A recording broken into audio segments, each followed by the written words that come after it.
Let's go ahead and turn that music down while I get a mic check, mic check. Hello. Welcome, welcome. Can I get a mic check, mic check?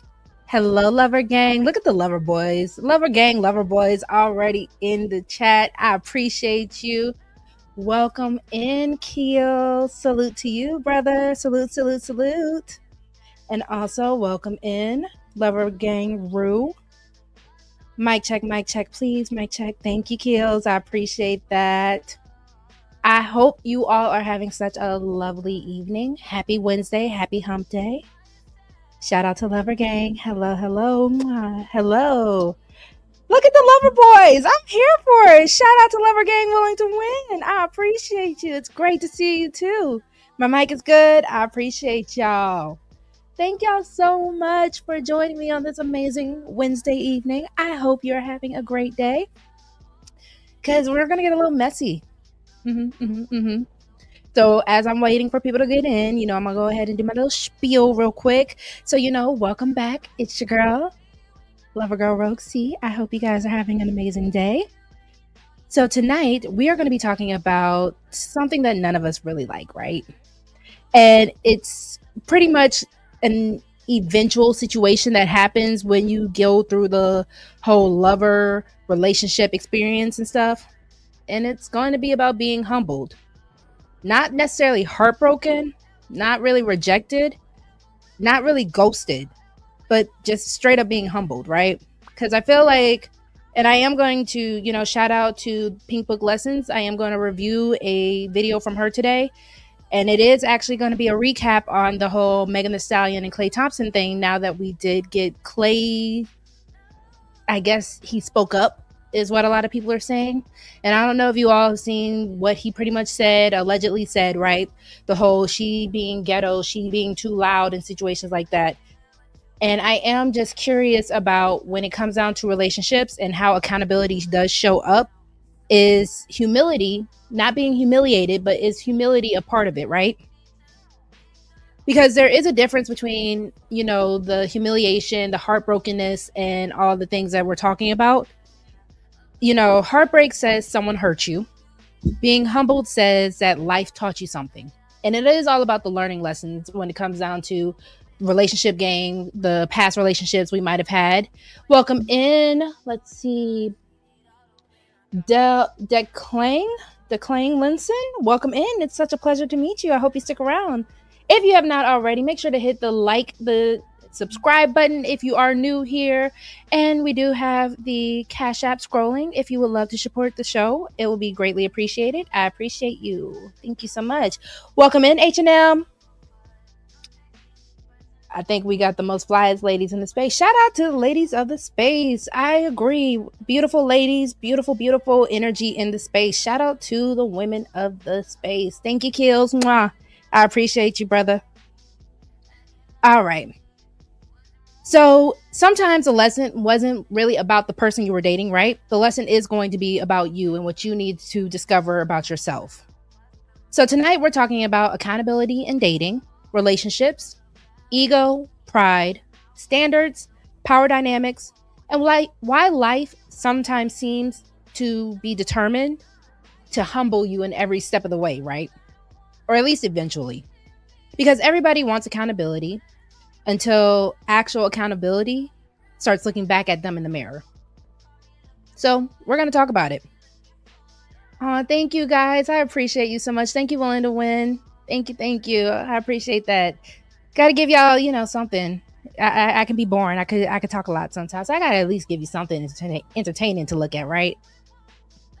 Y'all don't have to agree about me being boring. But anyways, one thing I've noticed online is that everyone has a list. Women have a list of what men need to fix. Men have a list of what women need to fix. Relationship coaches have lists. Podcasters have lists. The comment section most definitely has lists.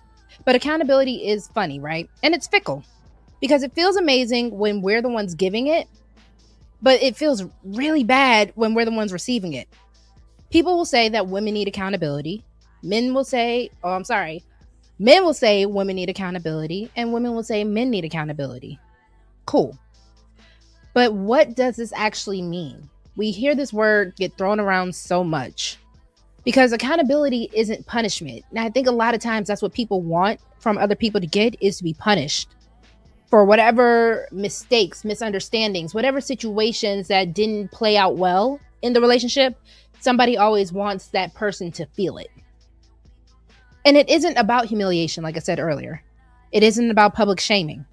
Accountability simply just means accepting the outcomes that are connected to our specific choices. And that's where things do get uncomfortable, right?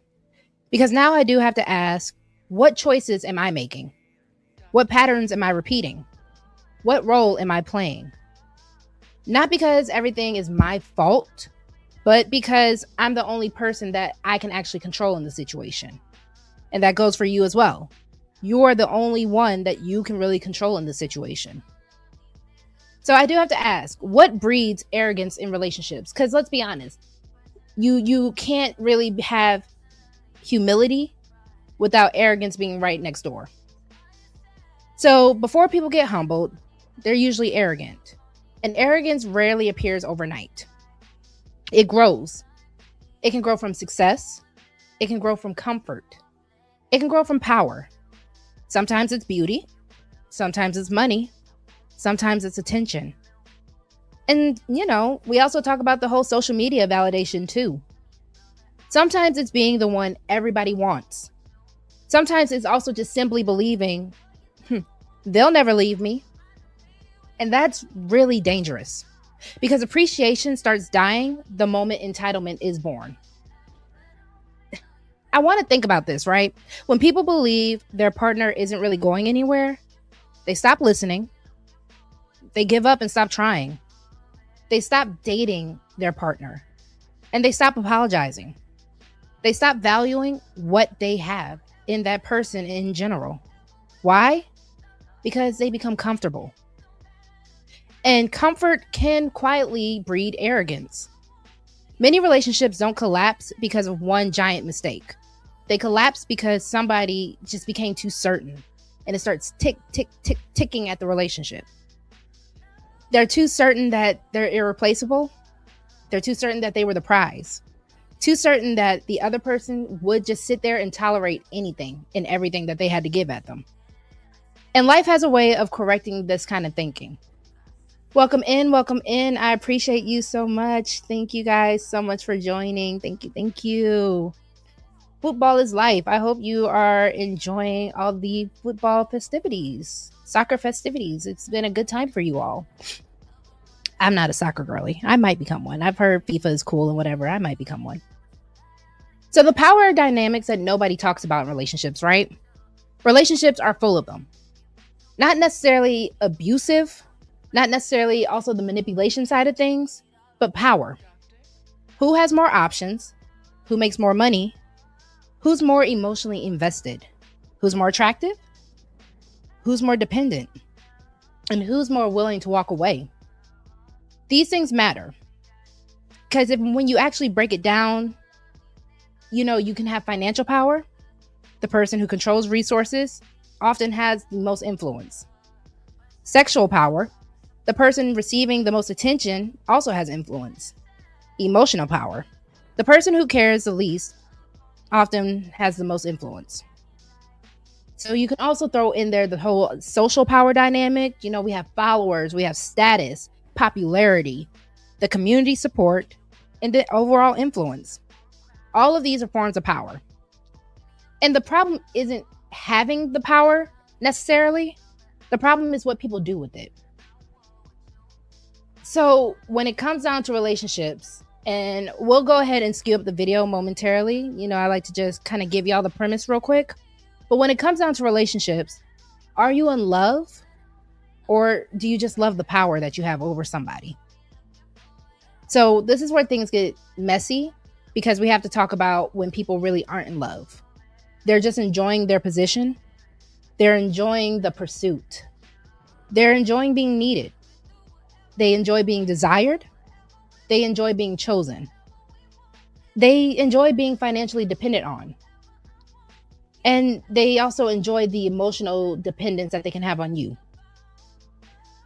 They enjoy being the one with options, as we stated before. But then when something changes in people, the power can shift. Maybe she starts making more money. Maybe he becomes more attractive. Maybe somebody gains more confidence. Maybe she loses weight. Maybe somebody is getting attention that they never had before. And suddenly, like that, the relationship changes. Why? Because the power dynamic changed. So I have a question for you all in the chat, and pop off in the chat as well. And again, I hope you are hitting the like. I hope you are subscribed. If you have not, go ahead and hit that subscribe button. But if the power shifted tomorrow, would your relationship survive? Or was a relationship built on power more than just love?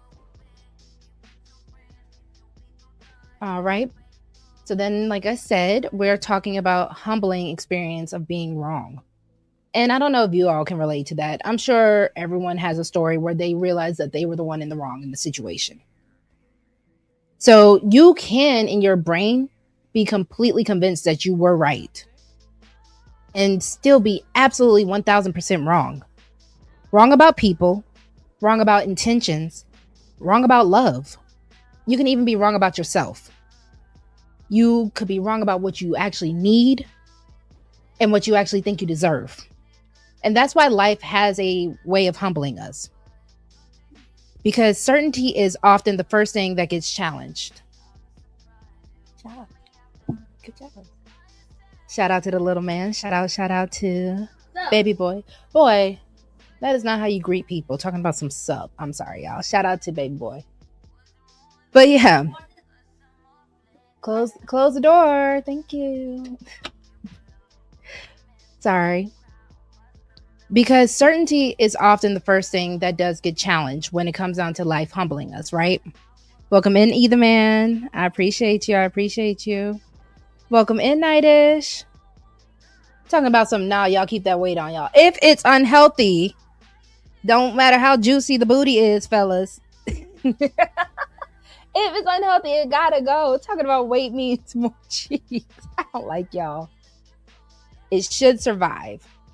Can you explain a little bit more, Rue, in the chat, please? Or if you want to come up after I get started a little more deeper into the conversation, or just explain so I know what you're talking about.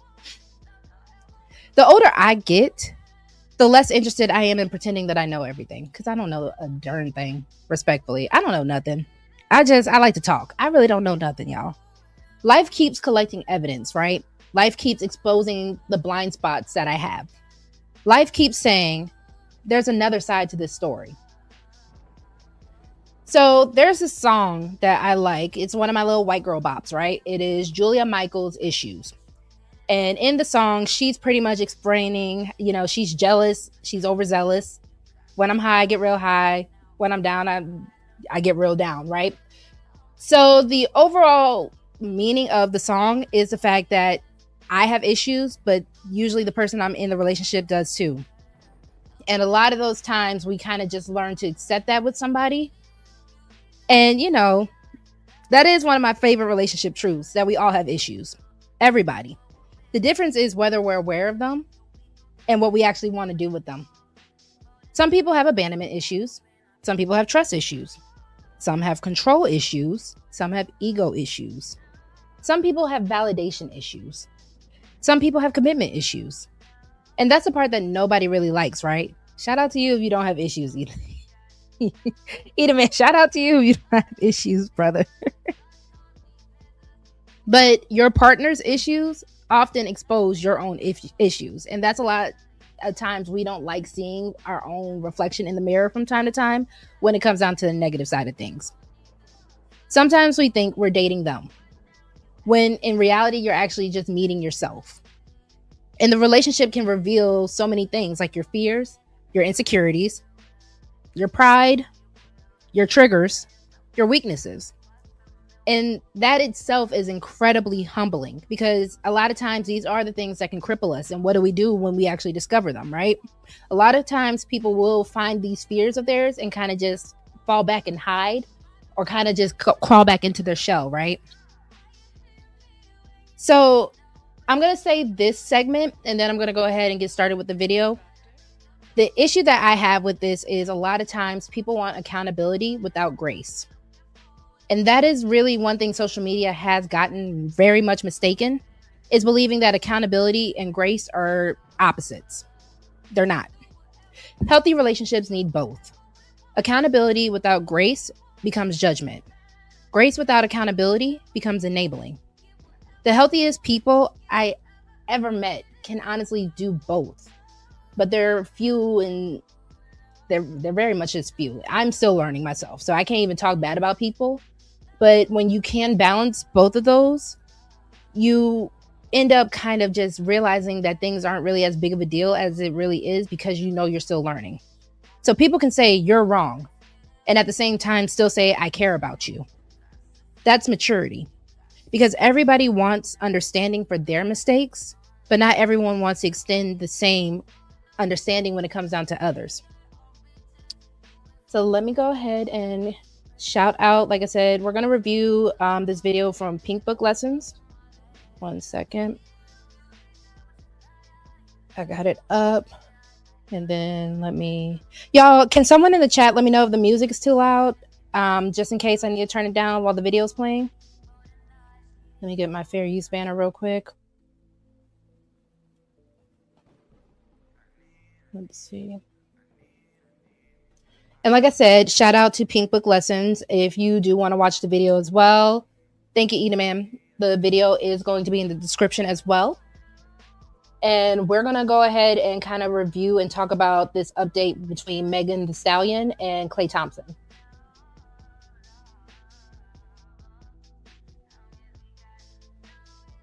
Fair use. The word out on Meg Thee Stallion ever since she got in the game was that she was a pass around. 2 cups of Henny and it's lit. You know, she was never really seen serious, and people always said that, unlike, say, like a Nicki Minaj, who many people tried to entice with like, oh, hey, let's go work on music, while they were trying to think he never them. You could get Meg Thee Stallion, just tell her you got a bottle of goddamn Hennessy. Like, you know what I mean? If you got that Hennessy, you would be seeing Meg Thee Stallion. You get what I'm saying?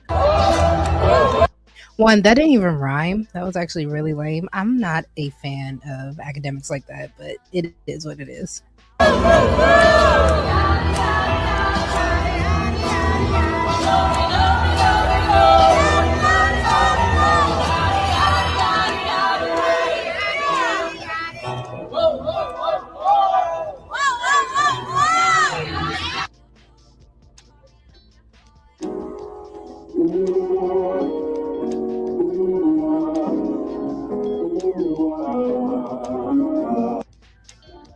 So the Daily Mail did this whole piece on Megan Thee Stallion and Klay Thompson's breakup, and they reportedly spoke to sources that claim Klay Thompson wasn't feeling some things about Megan. They wrote this: the relationship was seemingly doomed from the start, according to our first source, who described Thompson and Megan, real name Megan Javon Ruth Pete, as 2 very different people, with the athlete allegedly making that known to those close to him.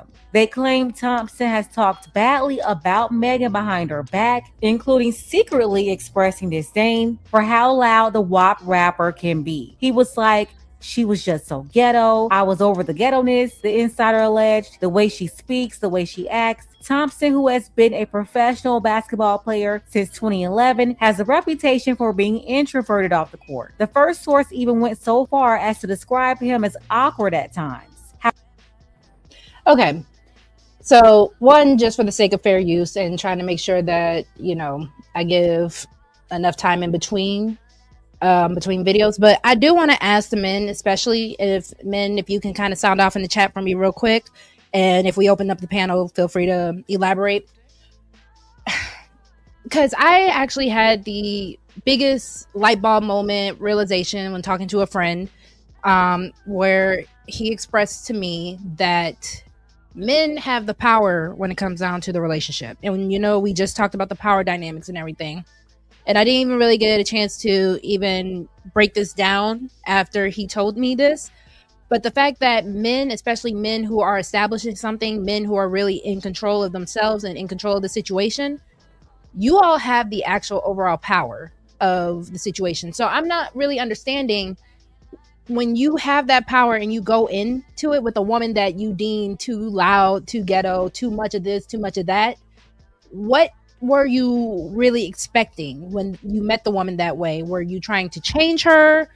Do you feel like you had the power and the influence to change her? Or if it was the things that you liked about her behind closed doors, why make it a public announcement that that was something you didn't like after it's all said and done? Because my issue with the whole Meg and Clay situation is the fact that the man knew this about her, but he also stuck around.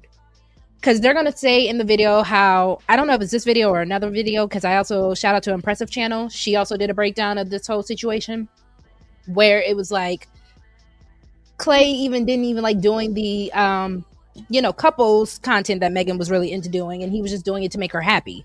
And I'm really trying to figure out, men, what do you get out of the situation when you're just trying to make the woman happy instead of just being honest with her and actually showing her what you want to do, what you like to do, or keeping her in the dark? I feel like you're really just setting her up for failure with that. And I feel like you're purposely trying to humble a woman when you want to do this little gotcha moment when it's all said and done, or when the breakup happens. So definitely, please sound off and explain that to me.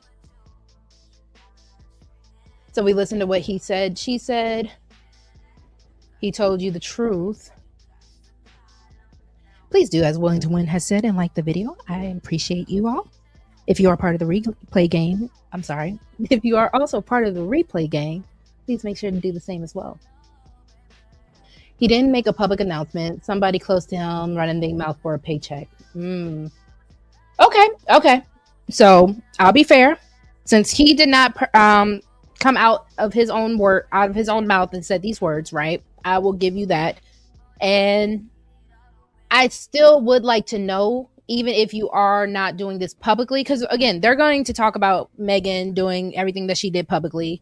And again, the fact that she might have, with everything that she is known for and being in the spotlight, is kind of, you can understand why she did it, but it also isn't the best look in the situation that she is going through this right now. So I guess I have to be fair in saying that allegedly, if Clay is telling this business to someone else, my question still stands. If you knew this about this woman, what did you think was going to happen? Did you think she was going to change? Because again, I do want to know, do men think because of the influence and the power that they have in the relationship, do you think you can actually change a woman? Are you supposed to change a woman? I believe he thought she was a good time. I could see that. Welcome in, Sub-Zero. Welcome. I hope you are enjoying your Wednesday. If you are, I think you're new. I don't actually see you often, so please hit the subscribe and stick around. This is why you keep a lot of things private. And according to what Either Man is saying, he confided in, I guess, a friend Willing to Win. I guess that friend, like he was saying, was allegedly doing it for a paycheck and running their mouth and going to sources for whatever reason, clout, money, whatever. I also think he talked to her so he could be more. So when I said this, and I've heard a lot of other women say this, a lot of men were saying how Clay didn't need Megan Thee Stallion's clout. He didn't need her notoriety and her fame because he's the GOAT. He's Clay the Thompson. So I actually appreciate you for saying that. Thank you so much. We're going to get back to it. Fair use. However, behind closed doors, the first source claimed he tried to do it for her, but it was annoying to him. He's not a big poster, very to himself in private. Thompson also allegedly felt like he could not live a normal life with Megan because she was often surrounded either by an entourage or security. So when he was with her, she always had some security along with her LGBT friends that all these girls depend on to style them. Because let's be clear, they cannot live without the LGBT guys. They need them for their hair, they need them for their makeup and their styling. So there's always some type of glam team around, or some type of assistant, some type of do girl doing whatever they need. Quiet as it's kept, a lot of these same women, they will not hire a woman for that position either. They'll hire a LGBT man over a woman because Ooh, she's going there. And as a cosmetologist by trade, I kind of do feel her for saying that. So shout out Pink Book Lessons. But fellas, I do want to ask, is it an issue where your girl has a lot of male friends or friends in that community? Because I kind of just want to ask, overall, do you think that's a red flag? And we're not talking about a close friend here or there. If it seems like her main circle has that majority number of friendships that would be more, because we're not going against Pride Month. Shout out to Pride Month. But I'm just wondering, is that something that straight men are kind of noticing as a red flag? Okay, either man said yep. Okay, can't wait to hear about that. I definitely want to hear about that one for sure. Let's see, where are we at on time? Okay, so I'm gonna let it play a little longer. Fair use. they can't stand being around women. Summer Walker. They went on to say the first insider claimed the whenever rapper battled feelings of paranoia stemming from her traumatic 2020 Tory Lanez shooting incident, for which the latter was found guilty and is currently serving a 10-year prison sentence. The source claimed Thompson once said she would not shut the F up about Lanez. He allegedly also said she always felt like people were out to get her. She needs security everywhere, even in remote places. So yeah, not only did Megan annoy him with the constant loudness, the yelling, the noise, her inability to be soft, feminine, and demure, always on 10 and noisy. Not only did the ratchetness annoy him, but constant conversations about Tory Lanez also bothered him. So what we're finding out here is, although Megan was successfully able to get Tory framed for something her friend did, and he's serving time for it, she's still not at peace. And why is that? See, I told y'all, Megan will never have peace for that situation because she is fully aware of the truth. And when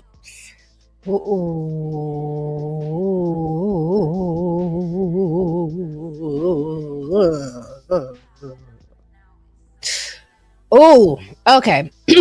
So let's unpack this in a less accusatory way, because I do want to ask a question, because we kind of spoke on this in previous shows where we talked about the fact that, a man who is not financially stable is pretty much equivalent to a woman who is not emotionally healed. So what am I saying with this? For those who are watching the replay, for those who did not catch that show, we spoke previously about the fact that there are certain things that might not make you, when you are an adult or you are a mature person, where you should actually kind of start having your stuff together. You should at least start being able to take care of yourself in a way. We're not talking about teenage love affairs, high school sweetheart stuff, just for the context of that. So when we are talking about grown people in grown relationships and grown love that are trying to be productive, that are trying to build something within their relationship, that are really just trying to do something more than just be on some dramatic high school TV show drama BS, right? So I do have to ask, because a lot of people were saying, emotionally stunted people, emotionally unhealed people, they are allowed to date, but they are mostly only allowed to date people with also in that same level. So I do have to ask if, shout out to the Klay Thompson fans. If, let's say, Klay is a healed man, right? Even though we do know of his cheating scandals, he has an issue with commitment. But let's say we know Klay Thompson as an overall healed man, or healed enough where he felt like he could be in the dating scene. Does Megan's issue with everything going on with Tory, regardless of the PTSD that she might have from the situation, if people want to believe there's some truth that has not been brought to light that could actually be haunting her, allegedly, is there a correlation, I guess is what I want to ask. Is there a correlation about the fact that Megan has not been able to properly heal and move on from that situation. And men, would that really actually get annoying if you were dealing with a woman who had a traumatic experience? And I guess she brought it up. I want to say the fact that she brings it up, but I want to be a little bit more sensitive. I guess if she brings it up in inappropriate manners or inappropriate times, would that become a red flag or an issue for you all? Shout out to either man. So no. So no, it's not an issue, E, or no, she's not ready to date? Because I did ask 2 questions.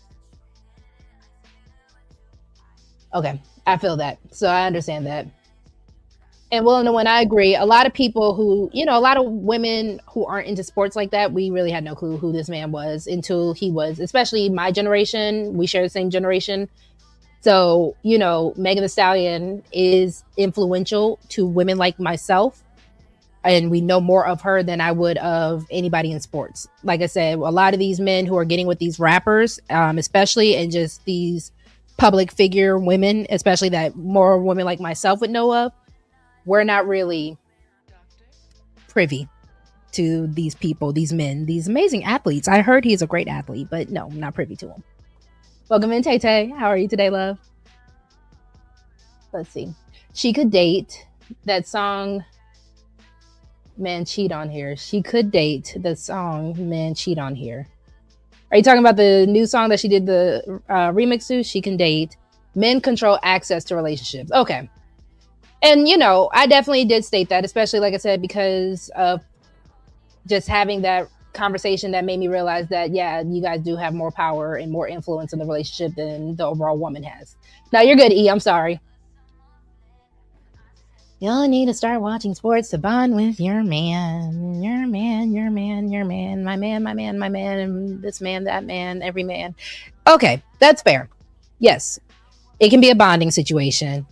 If you are not the type of man to explain sports to your woman, especially, I'm sorry, when it comes down to stuff like that. Now, of course, I know the basics, but if you want me to get excited when the touchdown is made, or, I guess I can get excited when touchdown or points are scored. It's just a matter of when it comes down to all the other stuff that I see men jumping up around and getting excited about, I'm like, I don't know what happened. Like an interception, I'm not really understanding why that's a good thing or a bad thing.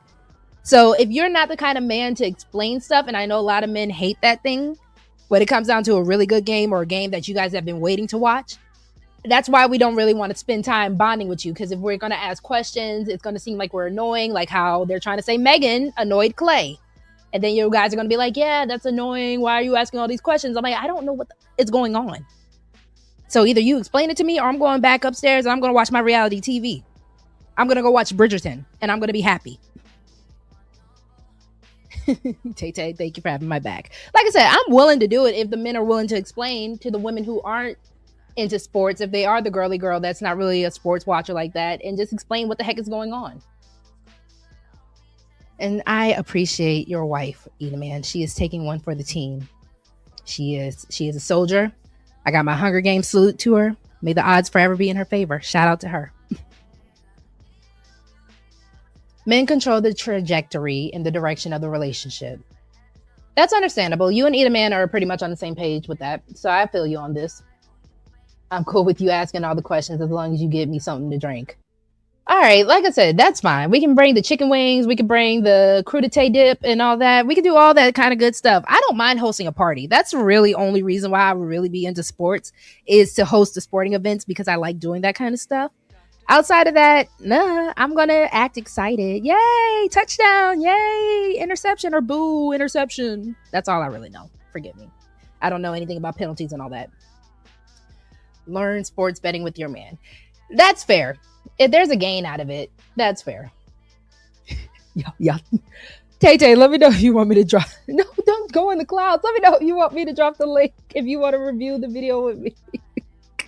Y'all done send Tay Tay back to the clouds. Y'all know how she feels about when y'all get real mannish. Fair use. If y'all want me to drop the link, please let me know. We're not going to be here all night. So just let me know if y'all want to get the conversation going. You lie like that and frame another person. How could you have peace? So of course, she's talking about Tori every day because she is 100% aware of what happened, her role in the situation, and how Roc Nation helped her cover it up. But yeah, whatever, girl. You'll never have peace after you send somebody to prison for something you know they didn't do and you know who really did it. So yeah, Clay said Meg was too loud, too ghetto, and all of that was too annoying, and he could not wipe that up and commit to any of this. I was just on Twitter and I saw something about how an insider report about how Clay Thompson apparently didn't like how loud Megan was and quote unquote her ghetto-ness. Don't know how factual this report is, but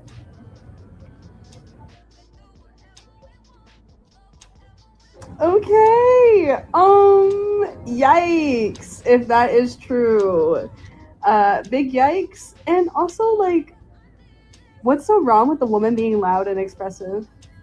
Also, just like majority of Houston girls are like that. I have really good friends from Houston who are exactly like that. They're very loud, very expressive, very themselves. So just say you can't handle a bad and that you just want to your teammates, bro. Lame. Okay. Y'all let me know if you want me to drop the link so we can talk about this. Shout out to Intelligent Caveman. Welcome in. Thank you so much. And also shout out to, I cannot see y'all, so please forgive me. Fiona Barrow. I'm not able to pronounce this, but shout out to you. Thank you so much for coming through. So going back to, I guess, the sporting situation. Listen, I can pretend, but just don't get mad at me when you find out that I have no clue what happened, except that either the team we're rooting for won. If you tell me that you were doing your parlay and the way your team, your fantasy football team won the game, or you won this and that, great job, baby. Yay! Outside of that, if you're cool with me pretending, I don't know what the heck is going on, respectfully. Tay, you're God, but you can still come down to us mortals, us peasants. Come down. You don't have to stay in the clouds. All right, so y'all are wanting the link? Okay, so we can review this together. So hold on for me. But okay, that's what I wanted to ask while I'm dropping the link. So how do men feel about the fact that if situations don't work out, you guys kind of get called rainbow community at every waking moment in every call? I don't think it's necessarily fair because, I do believe that you guys are allowed to have a preference as long as it's not derogatory to other people. Oh boy, welcome to the stage, Rue. Hello. How are you? Yo, how you doing? I'm not gonna be quick. I mean, You're it's not gonna be long. My bad. I'm not gonna be long. Hey, I'm gonna get in and get out on this one. Now, I just wanted to answer, all right, what y'all was saying, right? Like, peep this. Mm-hmm. Now, if you tell me if you agree with this or not, all right? Mm-hmm. All right. So, when I said that the man, he controls the trajectory, so even if he got a loudmouth woman, it's all about how that man gonna take this relationship and where he's going with it. It's like, it don't even really matter what type of woman you dealing with, for real. Now, don't get me wrong. She can't be just so evil to where she's playing dirty with you. But we talking about, like, even in the case of what he's saying, she's ghetto and loud. But Megan don't seem to be a bad person, right? She don't seem to be an awful woman, right? So right. What I'm saying, it's all about the man, though. So I think that's a double standard that falls in our favor. That, see, women can't just pick any old man because it's not gonna go the way she gonna want it to go. But a man can pick any woman and it can go exactly the way this man wanted to go. You get what I'm saying? Yes, I do. The only pushback that I would have to say is that manners do matter. Etiquette does matter. There's a time and place for everything. And even though I am a Megan Thee Stallion fan, I can see, especially with what I have learned about Klay Thompson's background, he's not used to all that. So even if I want to play devil's advocate and be like, okay, Megan, you kind of have to tighten up if you are going to be with a certain man. And I think that is a lot of things that women kind of have to realize. Even when we watch, what was the Julia Roberts movie? Pretty Woman. So even she technically had to accommodate to that man's lifestyle specifically, right? So I think there is that issue of finding your match. And I want to ask, do men have that's why I was asking earlier, do you feel as men that you guys kind of have the influence to control how a woman moves and that you can kind of influence and change that woman so that she Of course, matches your crowd, your standards and stuff like that? Or of course, of course. See, Mhm. it's like this, right? Let me give you an example. This is one guy. He from New York, right? take your And time, he either just one. made he. You hear me? Yes, I'm sorry. Go All ahead. right, my bad. This one guy from New York, and this is what he said, right? He said, you know what? He said, you want to know why you guys see so many New York guys in other places, like especially why so many of them guys go to the South. Hold on, your board And he game. just said simply, New York got. Oh, my bad. I'm trying to get You're through this. back. Hold You're on. better. You're better. All right. Now he was just saying, you wonder why so many people from New York end up going all over the country to go to different places, different habitats, different environments, right? He said Hmm. because New York is just so crammed up to where it would irritate you, and that's why you guys so many people who are frustrated out there because just everybody stacked on each other.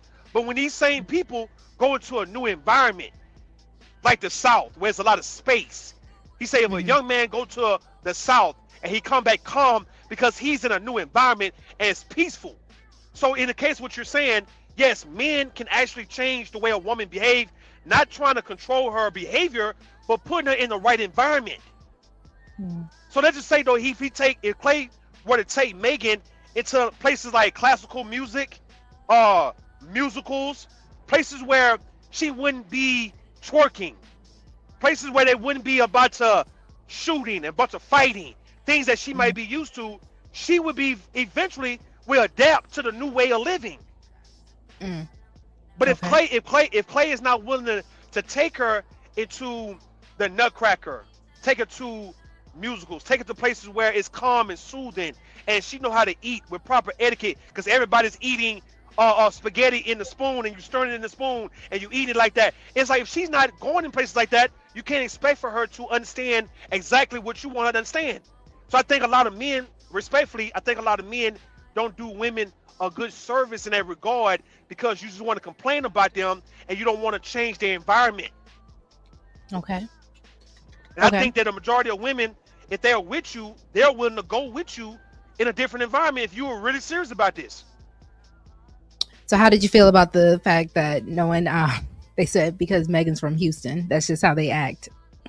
That that The that that, that Houston just women.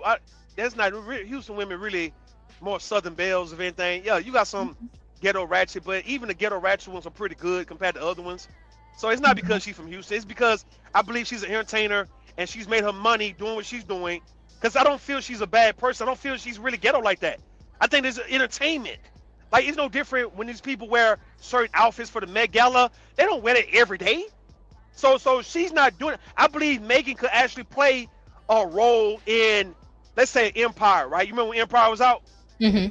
I believe that Megan could play a role in Empire and play it very well. I don't believe she's just so ghetto to where she don't know how to behave because she's from Houston No, and or I, because she's I a rapper. Go. I do think as she is understanding her celebrity, she is starting to kind of tone down. I think she is starting to kind of realize that there is a time and place for things, but they True. are also kind of for the stuff that I've seen her appear in, even with the was it Moulin Rouge? I believe she was Yeah. doing for the musical Moulin Rouge, which is still kind of a more risque type of musical than compared to, like you said, the Nutcracker or something more classical, right? Yeah. So I think they are still trying to typecast Meg, which is why I think also drew the attention and attraction into Clay in the first place. Because there Yeah. was, I don't know if we'll get to the impressive video after we do the Pink Book lesson one, but Go there ahead. was comments on the fact that Clay was trying to get more in touch with his blackness, and that's why he went to Megan the Stallion as well. Oh boy, what do you think about that? Clay, man, Clay funny. Clay mixed. He biracial. His daddy black. His mama white. Right. His daddy was in the NBA. So, um, I think his daddy is. I don't know. He's from another country. I don't know, but he's a black guy overall, right? Hmm. I don't think Clay needs to get in touch with his blackness. He's black. It's not like he's just not black. He has what it takes to be a black man. Maybe he look white, but he's black. He's black. So I don't think he has to do things like get with a quote unquote ghetto black woman to prove his blackness. Mm. He could have got with any black woman and still would have been respected as such. So I don't like that particular notion. So, okay, the last question I have Yeah, before we go can ahead. get back to it. All What right. do you think about old girl saying that Clay just wanted to, be with one of his whatchamacallit, his teammates? Be one of his teammates. You say what? Hold on, Cole. I don't know what's going on. I'll fix that in a minute. My bad. Give me a second. Welcome in. So when the common, I guess, answer to when a man doesn't really like a woman is Oh, that okay. he is, part of Yeah, the yeah, yeah. alphabet. He playing the game. Okay, okay, okay. Hmm. That's a good. I don't know. I don't know, man. It just, I don't think that would be the case with him. I don't think he's playing in a type of. I don't think he's doing all that, but that is a go-to for people when they feel like you having a problem with women that you could be Hmm. that. But no, I don't think that's with Clay though. He don't They also strike say me as men who cheat a somebody. lot. Yeah, yeah, yeah. I heard a guy say that a while back. He said the reason why men who sleep with a bunch of women or they got to have a bunch of women that they trying to find an excuse to go to a man because it ain't that much sex that you need to have as a man in your lifetime. So you trying to find a way to cross over. So you saying, all right, I'm doing this to get tired of this. So now I can have Mm, a reason to go to a man now. And so mm. somebody had said that a while back, and I was like, well, that's an interesting perspective, but look, I can't underestimate nobody, but I don't think Clay would be that. If anybody, I don't think it would be Clay. So Intelligent Caveman says Clay's not What? from that turn up background and doesn't want his woman acting like that, and maybe thought she might change for him. Ugh. So my issue with that, and I understand what you're saying, Rue, and I think a lot of the men were agreeing with you as far as men having not only access to what the relationship is, but based off of what you're even saying, the trajectory and how the relationship actually plays out. But Mhm. my thing is it worth the energy as a man to try to change a woman the same way that they would try to tell women that it's not worth changing a man? It is because it's easier for a man. All right, listen. The double standard, right? If it's in our Okay. favor, when it comes down to running things, whether it's a family, a woman, children, a nation, right? Mhm. I'm saying men are better suited in doing that, so it's more easier for us to actually set a tone that we want folks to follow, especially if we actually are the leaders and we Mhm. are providing a blueprint and making it a benefit to everybody to follow what we're saying. It's like a man can dominate. Like I always said, once you hit 30, a man from 30 to 50, he can run his family. He can run everybody in the family if he wanted to. If he just wanted to take on this challenge of being the one to take care of Christmas, Easter, Thanksgiving, buying everybody school clothes, buying everybody food, just taking care of the family. See, no one can challenge him on that because who would have the strength to go against a man from 30 to 50 if that's what he really want to do? Well, the same rules apply even for a man who actually want to just deal with a woman and he want to do what he want to do with this woman. It's so much fight a woman going to give a man when a man already got his mind made up on where he want to go. Mm. I'm just saying, it's so even the toughest woman like a Clarissa Shields will have to still have to get in line to a man who actually know where he's going and just tell you straight up, get in the car, we about to go up here, we can ride, and she benefits for riding. You get what I'm saying? Mm.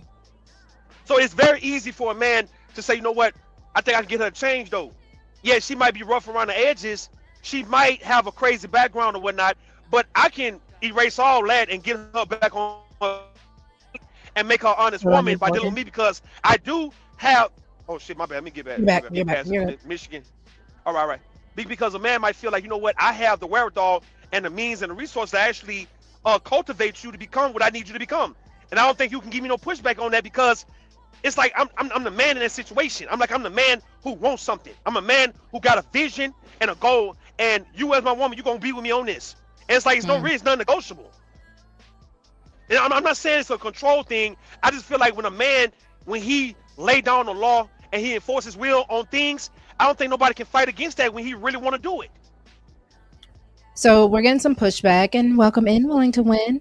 Men Go don't ahead. know how to handle the high standards set by women. So based off of what you're saying, and then Willing, I Okay. want you to also get in there. Based off of what you're saying, Rue, do you believe Go ahead. it's the high standards of women that you guys are having issues with, or is it the fact It, that a lot of men are having issues with realizing that they set the trajectory? no, that's true. That's true too. I do agree that a lot of men don't want to step up to become the man that people, not just his woman, but everybody in life may need for him to be, right? I think a lot of black men, for instance, have been getting off very easy. I think that women have made it easy for men to be low level and low hanging fruit because it's not really no expectation for a lot of black men of today's time, because a lot of women are out here doing what men are supposed to normally do. When you got more breadwinners coming from the female gender, and the matriarchy is a real thing in the black community, that it tells you the status and the level of the men that you see around. And if men can have access to sex, can have access to a woman's body, the best parts of a woman, and don't have to do anything for it, then his standard naturally is going to get lowered. Therefore, you have so many women who can play to that because they know this guy is not willing to really rise up to her standards. So therefore, it's like a supply and demand, right? She had to lower her price to fit his need to get him to buy. You get what I'm saying? Yeah. That textbook supply and demand. When the price is too high, when people can't afford it or don't want to buy it at this price, because normally if you're buying it, the price tend to go up. So when it comes down to selling, right, you got a lot of supply. After a while, when you got so much of it and no one's trying to buy it at this level, you have to lower the price. You have to lower the price in order for somebody to want to even buy it. And I think that's what a lot of black women have done. You just know you're dealing with a lot of men who is dealing with, buying at a very low price. And if you're trying to get something sold, you got to bring the price down. And that's what you guys have brought your value down because of that. And the standard goes with that too. But I'm going to come right back, though. Y'all go ahead. What's up, Will and Win? How you doing? Y'all go ahead. I'm going to come right back. What's up, everybody? What's up, everybody? What's going on? You're looking beautiful today, Roxy. Thank you. I was also going to say thank you to Miss Jill's Comfort Zone as well, because you all were coming in and saying the same thing. Welcome in, A-Dub. Let's see, real quick. Well, let me get everybody who just came in. And they're all saying what's up to you as well. And y'all, this is an open panel. We're going to be here for, a little minute, just chop it up. So I would love women's opinions as well. I would love to hear from the men, because the whole conversation is based off of humbling that happens in relationships, whether it be a good thing or a bad thing. So Willing to Win, I don't know if you wanted to comment on what Rue was saying about the trajectory of relationships being, the power that men have. I don't know, because everybody was kind of disagreeing about changing women. Or, of course, you can always also kind of hit us up on how you feel about humbling situations. Because personally, for me, I definitely feel like this whole situation with Meg and Clay is a humbling, either onto him or onto her, or both. Because I think the way that the fans are reacting, commentators are reacting, how they were kind of throwing, even though we know allegedly he didn't say anything in public record, the little jabs that are getting thrown as well. So how do you feel about any of those topics? I know I kind of just threw a lot at you. So feel free to. No, it's fine. No, it's fine. What's up, chat? I'm not going to change anybody. Okay. People need to stop changing people, because I think it ties into the accountability, if you really think about it, because if you're changing somebody that don't want to be changed, why are you expecting why are you expecting that person to be what you want to be? You know what I mean? So like, it doesn't make any sense. As far as the Megan Clay thing, I don't know. I think Megan wanted to change Klay Thompson in a way that she wanted him to be. And we know Klay Thompson is not a monogamous dude, looking at his history of dating women. Okay. So it's just like, he has a lifestyle. He gets women, obviously. So it's just like, I don't think, Clay was not the dude to be monogamous at all. Respectfully, he wasn't. So I think Megan had a little bit of a fairy tale when it came down to Klay Thompson, because if you look at the exes that Megan Thee Stallion had, I could see, even though I guess with us finding out or knowing now that Clay wasn't the monogamous type, I guess you could technically see him as the safer bet in her opinion. He was an athlete, so athletes are known to be a little more disciplined. He is known to kind of, he's known to come from a good family. So I think when it came down to what Meg was looking for in the idea of stability, Clay was a good choice. And I don't No, necessarily agree no, with no. He's not. No, I'm sorry. Go ahead. no, I'm just saying I don't necessarily agree with the idea of Megan was trying to change him, because Megan was trying to do the I'm gonna cook for you, I'm gonna do this for you. She was just doing it in her own style. So I don't think Meg was trying to change him. I think he got with Megan Thee Stallion for whatever reason, whether it be for a good time, whether it was for the possibility of changing her, and they didn't work out. But because it was brought publicly, I think the humiliation ritual started there. Welcome in, Nightish. What's up, Hi, Nighters? hi, Roxy, you Hello, beautiful hello. little chocolate piece of chocolate. Thank He you was for trying. joining us. He was trying to find some new, and she wasn't new. Mm. She was kind of regular. Ooh. When we out here looking for some new, we looking for some new. And sometimes folks don't be new. They just be average. Shout out to that beautiful drunk Meg Thee Stallion, but I don't think she was new enough. What's I up, think Nighters? I think she's going sober. What's going on, Willing? I'm I just think- saying. Oh, I'm go just saying, man. They be beautiful and all that other stuff. Yes, she know how to throw that thing in a circle, but was she an epiphany? I don't think so. I think she was Do y'all- fun. I think Yeah, she was a fun girl. for. She was fun. It's Sure. always the ones that appear non-threatening. Clay is a non-threatening ninja. And I think that's why, like I said, I think that's where the safe. I know you as men, because again, you know men and their nature better than us as women.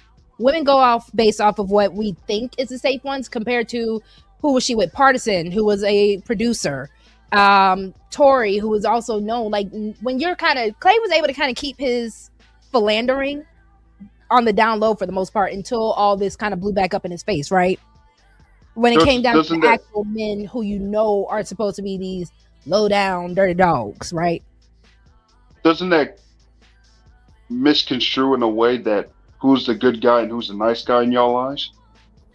Yes, No. which is why I talked about the good guy grift. Yes, because again, I do have to argue, unfortunately, when it comes down to the nature of men, and I had to come down to this realization personally for myself, I know nothing about men's nature. So a man can appear to be a good guy and be the devil in disguise, and you know, the wolf in sheep's clothing situation happens, where now Roxy, another woman, is just looking shocked and looking stupid because you didn't appear that way when I met you. Yeah, Go but ahead, people Nighters. can show. Oh, go ahead. Oh, I'm sorry. No, Let- Go ahead, let- Willing. Go ahead. Because I'm finna cook in a second. Go ahead, Willing. Oh boy. Oh, my bad, Nighters. I just gonna say this real quick. People can show their stripes anytime though, in a relationship. So I mean, yeah, he could be good at first, but then later on, you know, he could be a total a-hole or whatever. So I think men's nature, we just have a men's nature. I don't know. It's just who you pick in the Overall. what you're having discernment. Yeah. Mhm.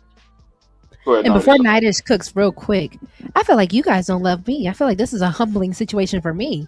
Your girl's been on for almost an hour and no love has been shown. I don't have goals when it comes down to the cash apps or the support, but I would most definitely love for all my generous hearts out there, if you guys can. The cash app is scrolling as well. It's pinned also. If you guys can support the show and the magic that we do in Lover Gang, I would greatly appreciate y'all. Love you guys too. I love you all too. That's why I like to work for you all. But your girl can't work for free all the time, guys. Just saying. Go ahead, Nightish. Yeah, I thought she had you haven't been you don't got your super chats yet, huh? No, we are working towards it. So we are halfway with our watch hours, which is why I'm trying to push out more content for you all. And we are. Yeah, I'll at send you money if 400 you have super chats. Oh, thank you. Yeah, I know y'all like to have your comments read, but it's all good.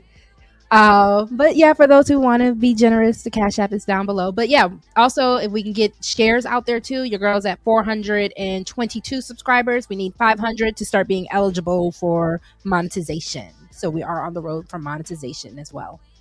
You'll get there. Yeah, subscribe to the channel, y'all. Stop being Yeah. stingy. So Here's subscribe the to the channel. thing. This is Listen, great content. Thank you.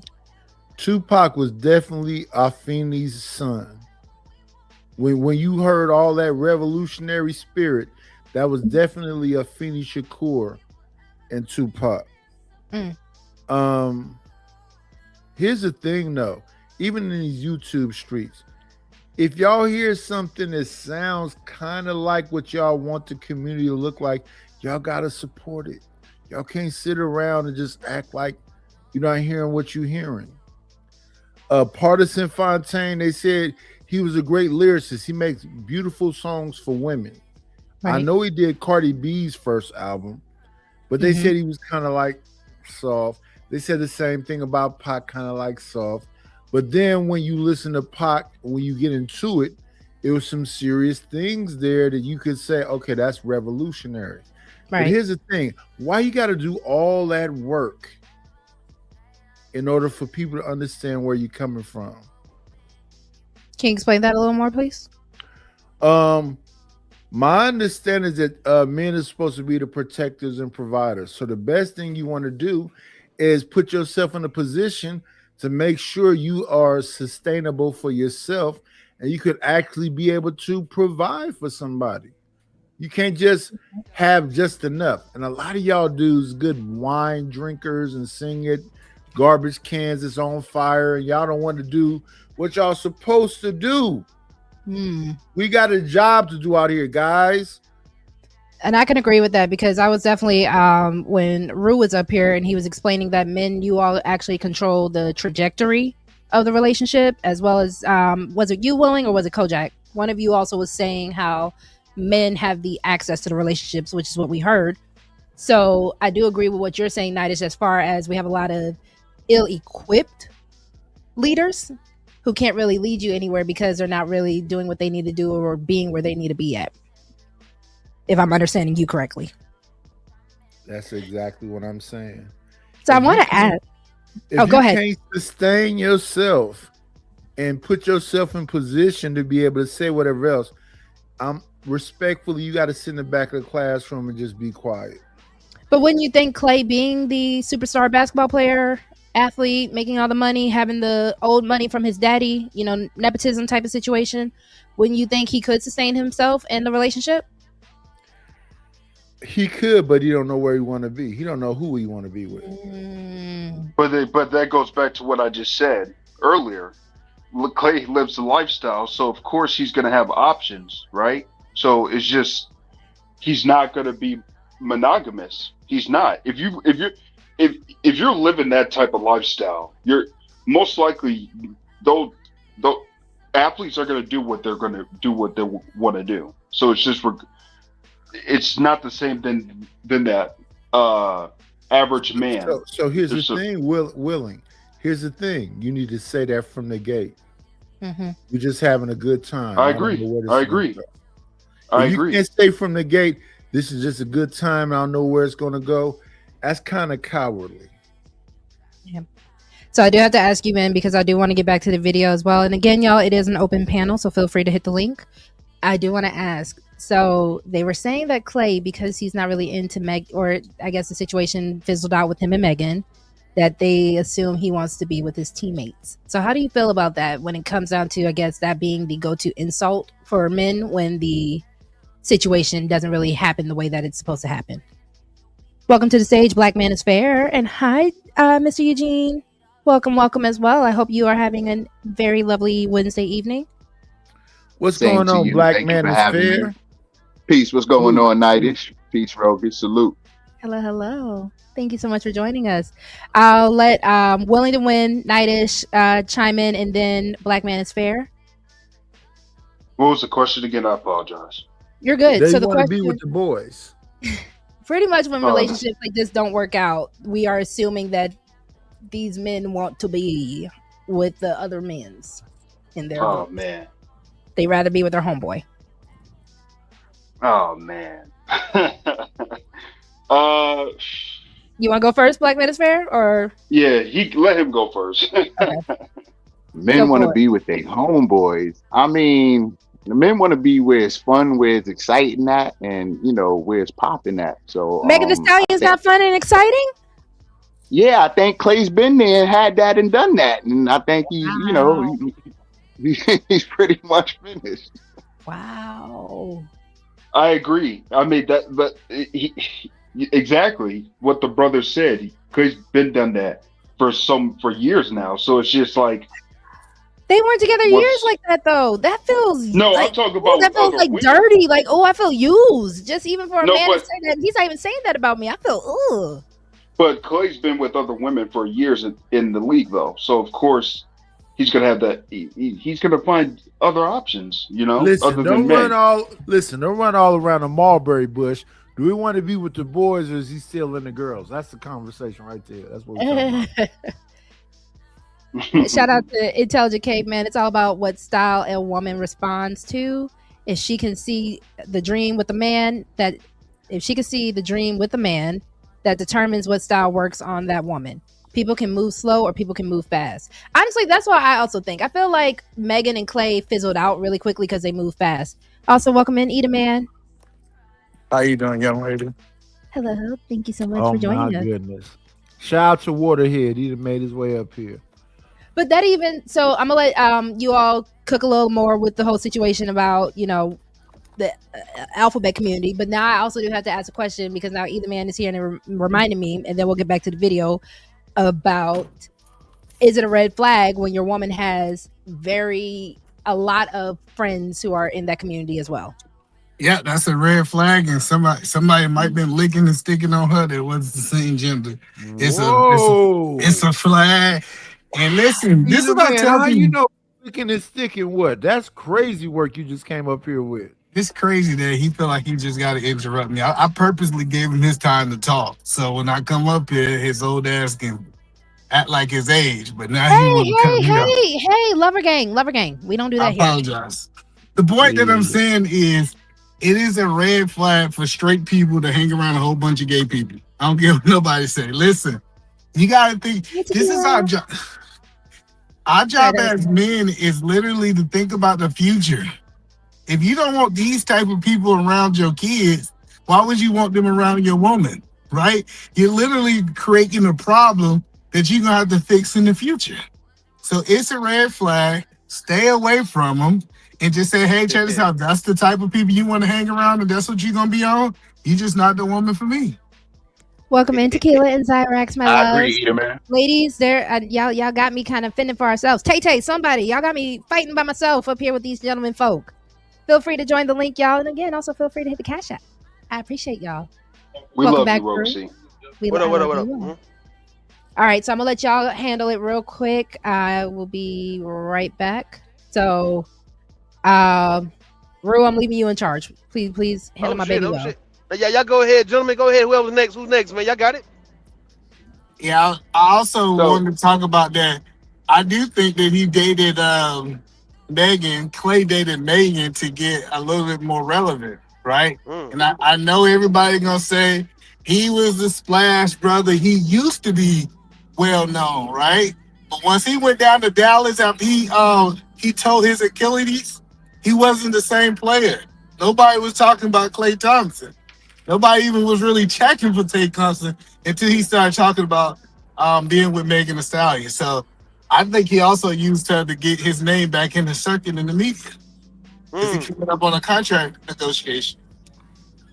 I think. I think that's just a byproduct of being with her. Period. I think she was just open, and he just took an opportunity, and like anything, you know what I mean. I don't know how, he was really courting her and all of that process, but obviously she was open to him, and he just took advantage of that for how long it was worth. I think if a man truly wants to do something, he'll just do it. Yeah, but I'm just saying, I think he was way more calculated than what people are trying to give him. That's what's happening. I don't think he just seen Megan as like, oh, I just like a beautiful as a booty. I don't think he was caveman Clay. No, I think he knew exactly what he was doing. I think he knew exactly what type of attention she was going to bring. I think he knew all that. So it was a come up for him all the way around, from the sex to the publicity to the everything was just a come up for him. Yeah, it was a club boost. It was a club he saw boost. You gotta understand, Megan was up there with the president nominee twerking and all that. That's exactly what he needed. And believe it or not, I think that he also got a whole bunch of women. Everybody say he already had women in his DM, but he got more now because of the Megan situation. Especially Yeah. when he didn't blast Megan, he kept quiet. He kind of took the gentleman approach. And the women love that kind of stuff. It was a club booth. Oh, sorry. Go ahead. My bad. No, you got to go. Who next? Anybody? I'll go real quick. It was a club boost because I think people. I said this in the chat earlier. If you're not a basketball fan, you're not gonna know who Klay Thompson is. So I think Klay getting with Megan was a club boost, so he can get more notoriety. So it's just because if I know who Klay Thompson is because I'm a basketball fan, obviously, but if people who didn't know him, they're not basketball fans. But yes, Klay get with Megan was definitely a club boost to get more notoriety, for real.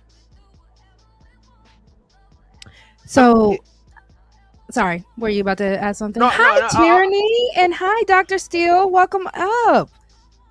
Hey, welcome. With Dr. Steele. What's up, Dr. Steele? What's up, you guys? What's up? You know, I love you, girl, because listen, Tyranny gonna be my backup. She knows I need some help fighting back. I appreciate you for coming up with me. I got you. Before Tyranny go, I'm gonna let it go. I'm gonna jump off real quick. Do y'all think that's a wrong move, or is that very strategic for a lot of these superstar guys who may not be known by the women, getting with these popular female rappers or entertainers to get that clout? Is that a wrong move for the men? I think it was the best move he could have made because he don't have the intention to get married. He been clear. I agree. He been clear that he don't want to get married. So him actually dabbling with all these famous people, keeping his name relevant, and that now women actually watching him because women weren't watching him before Megan. I think it was a great marketing scheme. That's what I think he was doing. He was trying to market himself. Welcome in. I think it's smart. Hello. Go ahead. Hey, pretty girl. Hi. Beautiful. Okay, so I think it's smart, but I think it's ungodly, right? So it is smart because you know what you men y'all usually do.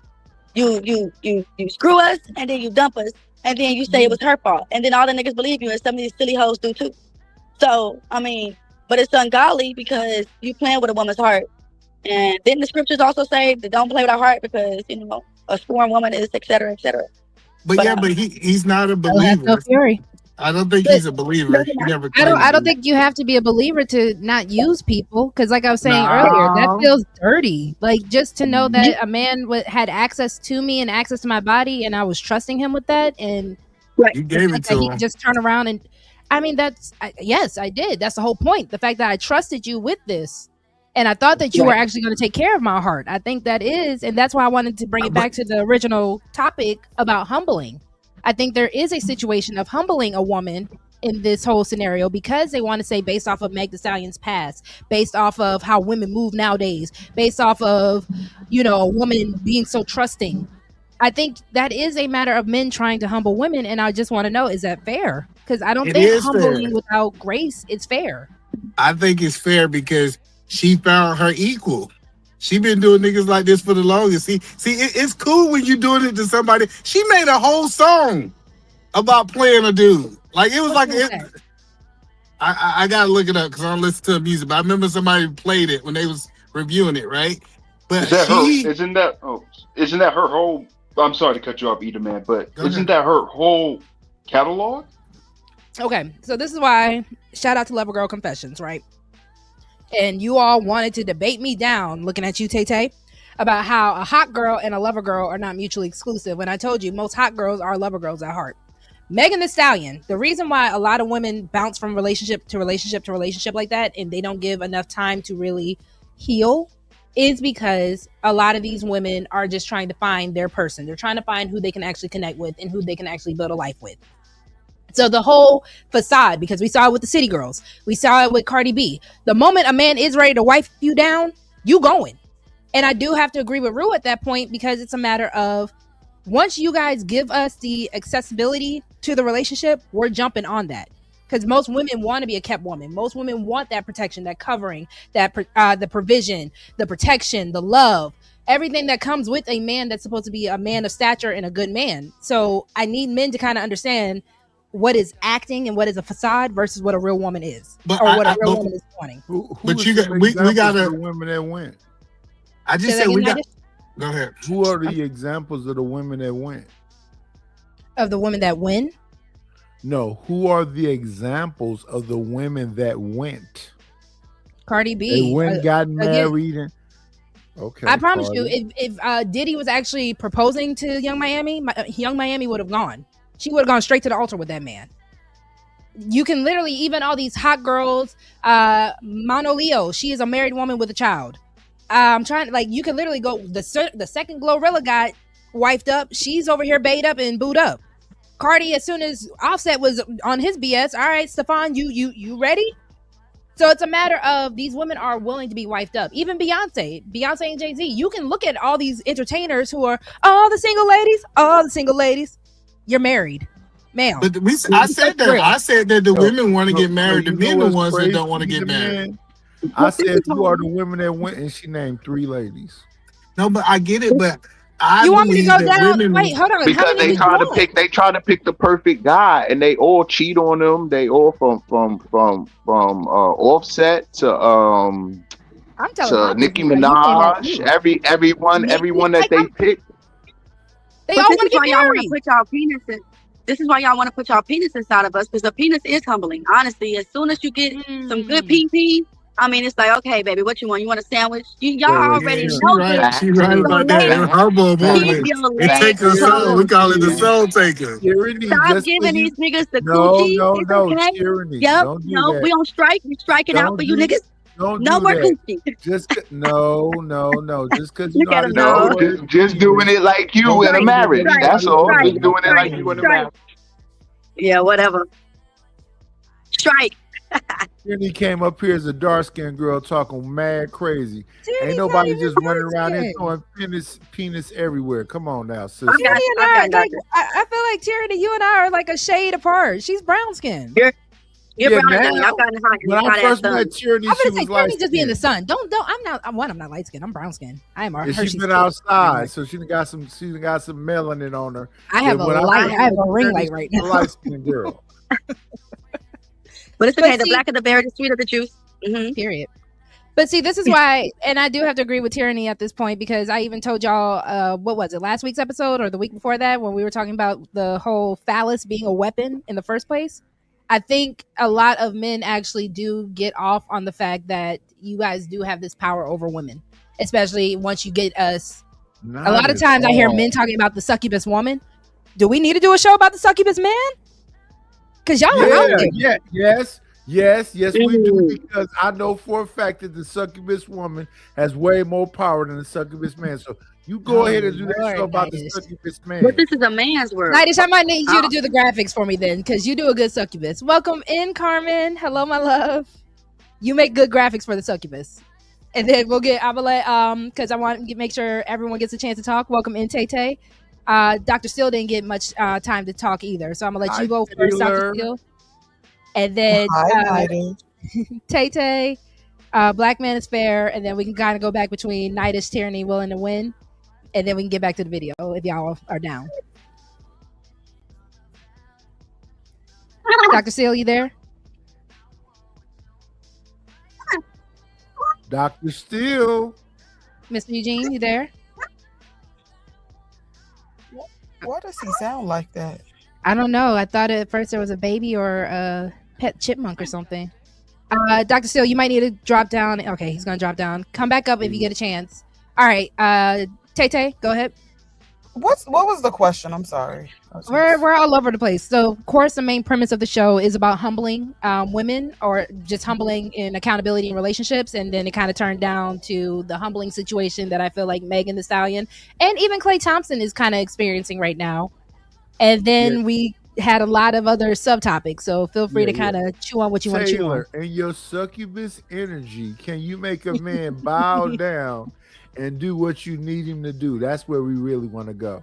Because Tyranny is also petitioning a coochie strike. Succubus energy. Yeah, I know Tyranny and her succubus energy definitely gonna make a man do something. Oh damn, I'm not succubus. I mean, And y'all remember your girl is trying to get to monetization, so please with yes, ma'am. No, you're good. We're just for everybody. So when we are speaking about the sexual nature of things, and then of course just the overall cussing. For sure. I think that I think it's subjective at the end of the day. I think that I think when you, even if you don't necessarily believe in the things that you're saying, I do feel like if you put it out there, or if you portray a certain type of archetype of yourself, which is not really truly you to the core, I mean, whatever happens just happens the way it happens. And I think in this situation with Megan Thee Stallion, I think that she got with a dude that isn't necessarily her type per se, as far as what we see, the past dudes that she was previously in relationships with. And, being that he came from, a nice, loving 2-parent home, had that good old suburban life and suburbia schools and different things like that. She made it disarmed her to a certain degree, because it was like, okay, this dude has, excuse me, can I finish? Oh, all I said was what? I don't need the ad libs, Nightish. I can't say what? No, you cannot. I can't. Until I'm done speaking. So, I think that disarmed her for a bit, based on how he carried himself. But it's always those non-threatening looking dudes, and I'm doing my best not to cuss. I appreciate you. I know you're working hard, girl. I feel you. Ryan, it's always those non-threatening looking dudes that you don't think that, okay, they wouldn't do these type of things, but I don't put none past no man.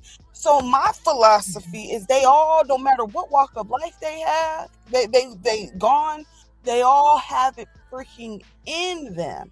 So I think in this situation, she is being humbled based on the archetype of dude Klay Thompson is, and based on the archetype of woman she is.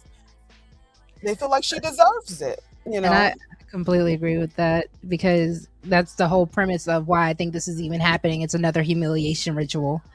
Dr. Steele, are you good now? Your mic is good? Do you hear me okay? Yes, sir. Welcome to the show.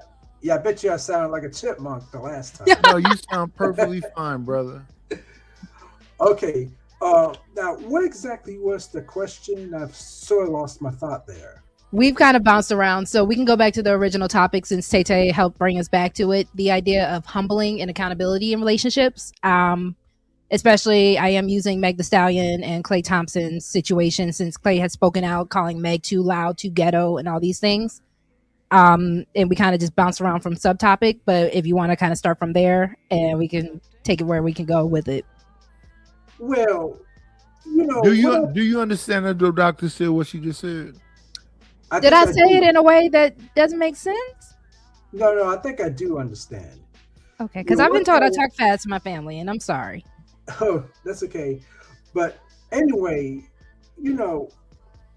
it's sort of like a lot of these celebrity marriages or celebrity relationships. It seems like it's all for show, basically.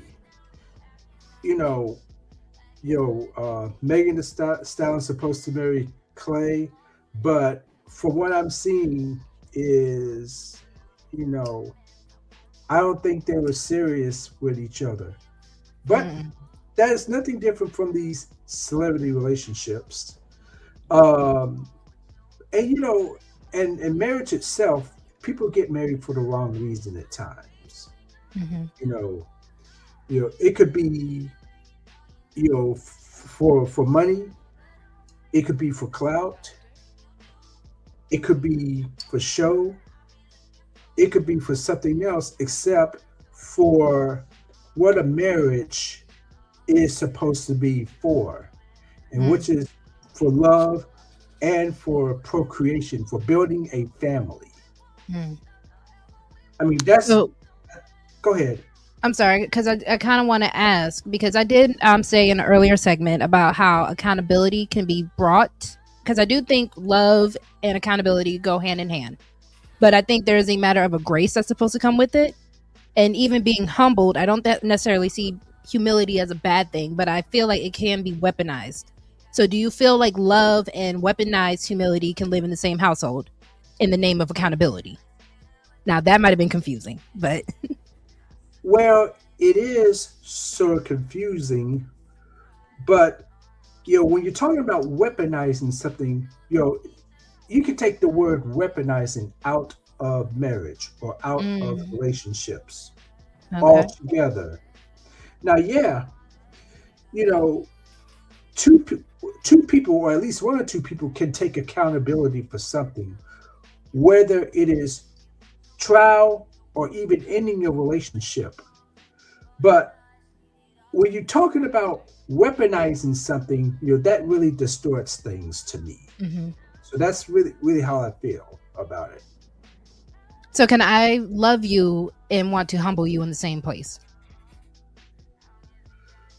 Well, I do not. Well, I don't think it really goes hand in hand, because let me say this: when you love somebody, right, both people are already humbled. Okay, you should be humbled, to love each other. But when you're talking about one humbling the other, one could, let's say, check the other for that, and sometimes it could be harsh, and sometimes when it's harsh, relationships end up on the rocks. I mean, that's the way I look at it. Okay. Black Man is Fair, if you want to also kind of chime in, and then we'll go back to Nightish, Willing to Win, and then Tay Tay. Thank you so much, Dr. Steele, and then feel free to chime in as well. Yeah, no problem. Thank you. Accountability, and you talked about your heart. You're saying your heart. Be accountable to my heart. Take care of my heart. Take care of my emotions. Because I'm a lover girl. I think Black Man is Fair. yes, So my heart is like one of my absolutely. precious jewels at this point. It's more precious than Absolutely. ruby. Absolutely, I totally agree, and I think all men should be aware of this. And what a woman is, and so I totally agree with that. But that's where the crux of relationship is. Every man is not going to be responsible for that. You know what I mean? And that's where a woman should know what she's dealing with. A woman is on the clock. Day one, we having sex. I'm not married. Day two, we having sex. I'm not married. Day three, only she can stop her cycles. You know what I mean? Like, so, I believe within relationships, all men have a big joker in their back pocket that they could play at any time, which is, you're not my wife. So whatever we're doing, you know what I'm saying? You must be good with it, because the sex says that reason that we keep, having a relationship is because of the sex, and you keep allowing it. So I think that's accountability on that end as well. So there's accountability on both parts. So I definitely would say that. Give me 1 second. Simon, before I bring you to the stage, remember this is Lover Gang. We do not condone foolishness. We do not condone disrespect. And we do not condone being overly... Your exuberance can be checked as well. So thank you so much. Bringing to the stage Simon. So I thank you so much, Black Man is Fair. I didn't mean to cut you off. If I did, were you good on that point at that point, or did you have something else you wanted to speak on? No, that was it. Thank you. No, definitely. Thank you. And feel free to chime in as well. So, I do actually kind of have to ask a question, and, we can go back to the order. I believe it was going to be Nightish next, and I'll put Willing to Win. Tay Tay says she'll be back, and then I'll let Simon also answer, and then we can go back to you, Dr. Steele, and Black Man is Fair. Do men actually realize, yeah, I got you, girl. Do men actually realize that, we see our hearts as something more precious, even if men want to look at 304 culture and all that, right? Do you guys understand that a lot of women still do kind of hold their heart as something precious? Nightish? Yes. So do men feel a responsibility? Shout out to Trigger Words if you haven't caught the Trigger Words episode. Do men have an obligation or responsibility to our hearts? Yes. Okay. They should see you as vulnerable. Um, if they care. But I think a lot of people don't really care. But it's mutual. You should also see a guy that's willing to be vulnerable with you and deal with him with what they say kid gloves. I think a lot of time this is about conquering. It's about domination and control. And sometimes people just want to dominate and control you. But I'm a person personally that do understand the vulnerability that's there, and I'm really not trying to hurt you. But there's other guys that will take that vulnerability and take advantage of it and use you. And I think that's where the weaponizing of humility will come from as well. So I can agree with you on that. So what advice would you all as gentlemen give women to avoid that? And I'll let Simon answer, and then we can go back around. You want me to answer first? Yes, Simon. Hello. Welcome in. I already scolded you. I'm just sharing you out. If you wanna sit back and catch up, you can. But just so you know, we're talking right now about humility and accountability in relationships, and the question that I was bringing up is about weaponizing humility and humbling your partner and everything like that. I just think the perspective of things has been warped. I had a conversation with someone earlier on, and I think the generational thing is kind of something that's been distracted. We're not trying to walk into where we came from and what our experiences was. I grew up in a certain time, so it's I grew up in I grew up in a certain time. Sorry. I grew up in a certain time, and so I can appreciate certain things. Mm-hmm. Is that Sexy Red? God damn. Language. It is Sexy Red Anyway, TV. Welcome. Red, if you would like to, the panel is open to all, and me and Tay would love some more, XX in the midst of all this XY chromosomals with us. All this Sexy Red did already. God damn. Anyway, Simon, you distracted me. Wait, repeat the question, please. No, you pretty much hit it. Like I said, we're talking about the idea of humbling and how. No worries, my love. If you get a moment, feel free to come up. So we are talking about humility in relationships, and then we are kind of asking, do men have a due diligence to protecting a woman's heart? Even in this situation with Klay Thompson and Meg Thee Stallion, did he have more of a obligation? Again, shout out to Trigger Words. Did he have more of an obligation to Megan Thee Stallion's heart? And Tay, I would love to also know from a woman's perspective what you think. Do you want me to answer that, or do you want? Yes, you can, else? and then we'll move it to Tay. So go, feel free. Yes. I think in this day and age, men take women for granted, and I don't really see. I just see the thing that's going on is, men don't really appreciate women like they did their mothers, and that I think that's the true issue. Okay, I'm not mad at that answer at all, Simon. I actually like when Simon is actually perspective and deep. I'm here for it. Shout out to you. Tay, you good? Yeah, can you hear me? Yes. All right, Mama. Okay. So how do you feel about all this when it comes down to men's responsibility and obligation to our hearts? Y'all not gonna like what I'm getting ready to say. Let's hear it then. But I don't think that. I think the mistake that a lot of women make is thinking that a man is supposed to care about her heart and how she feels. I mean, it's just. I mean, as a human being, on a human aspect, you think that people are you think that because you handle someone gentle care and you're gentle with their heart. So what about even the romantic pursuit? He has no responsibility or obligation then? With the romantic pursuit, what does that mean? As far as him, like, I'm going to be with you, I'm going to buy a house with you, all the stuff that Klay Thompson and Megan Thee Stallion did, and I'm going to introduce you to my parents. I mean, it's not. I can't say yes or no. I really can't, because people say things and they do things all the time, and then and then they end up switching up on you, and then now you're like, what the fuck? Like, what happened? That's why I'm saying, like, I don't think. Hey. Yes. Oh, I'm sorry. I'm sorry. You're sorry. Damn. I meant dang. Can I ask Taylor a question?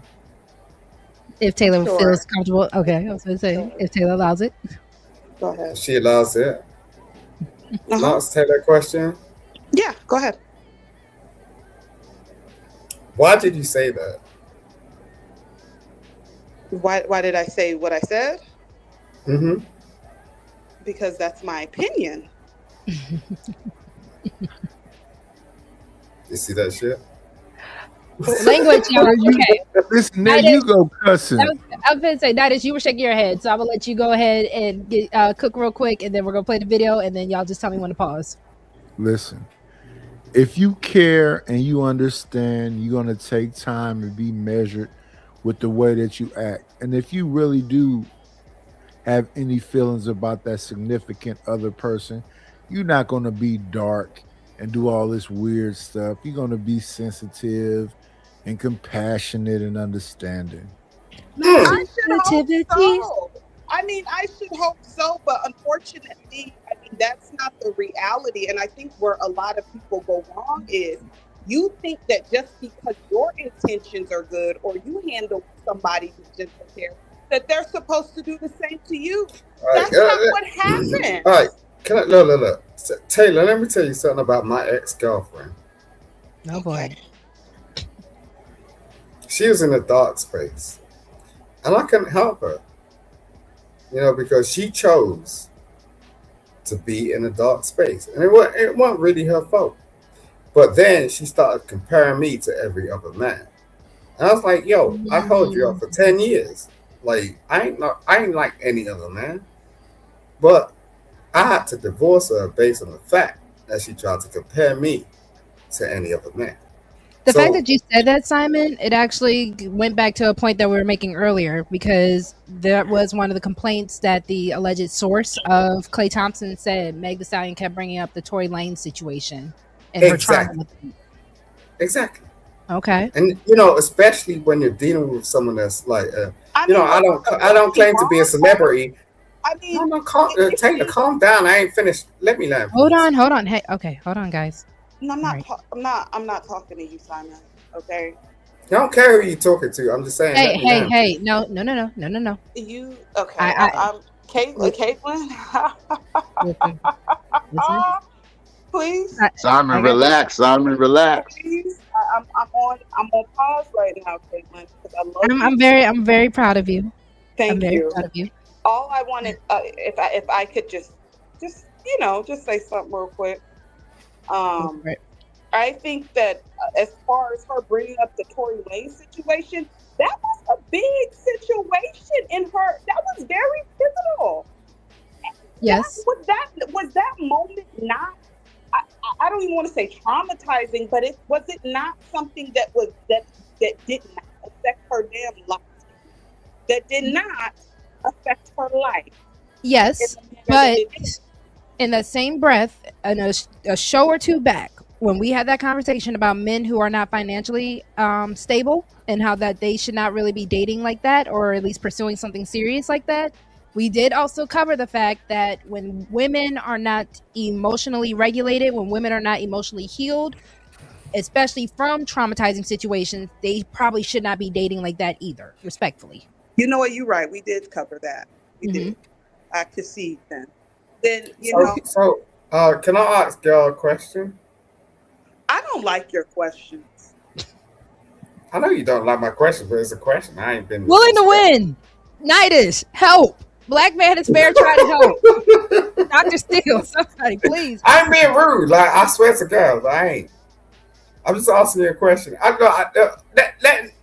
Let's bypass you. Wait, yo, girl, like main girl. Can I ask you a question? Wow, Simon, you're on my panel. You don't even know my name. She has Of course a I name. do, but I don't want to disrespect her because she's gonna get in her feelings. So I'm saying She like main has a girl. name. I know she has a name. Why you No, playing? Simon. God damn! I can't even talk. Ask the main girl your Address question. her as her name. Don't Ask address the her That's as the main girl main your girl. question. It's the main girl. What's up with you freaking foreigners with no goddamn manners? What you cussing me out for? God damn! Like, did I do anything? Okay, hold on. Okay. My name is Rogue C, Lover Girl Rogue C. What is your question, Simon? Do you think money's more important in a relationship? As far as survival, yes. More important than what? Hello, no, you gotta. More important than what? I'll stop that, bro.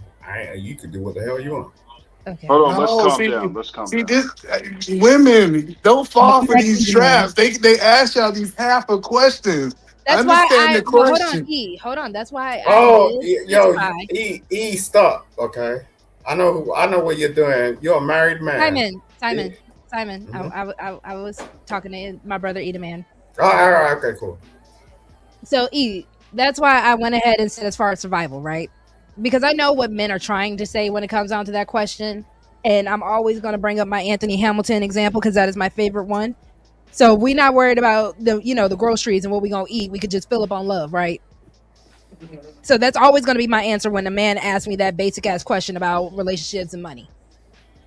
Wait, but you got to understand what he was asking.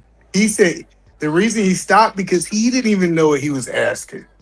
Shut up, E. I didn't say that. Don't talk. Okay. Simon, Whoa. Simon, you are causing a lot of what's the word I'm looking for? Golly. Contention. Contention. Thank you. You are causing a lot of contention right now. And one, I already have bounties up, but I will drop you for the free if you cannot properly hold yourself. And I'm having a conversation. I ain't being rude.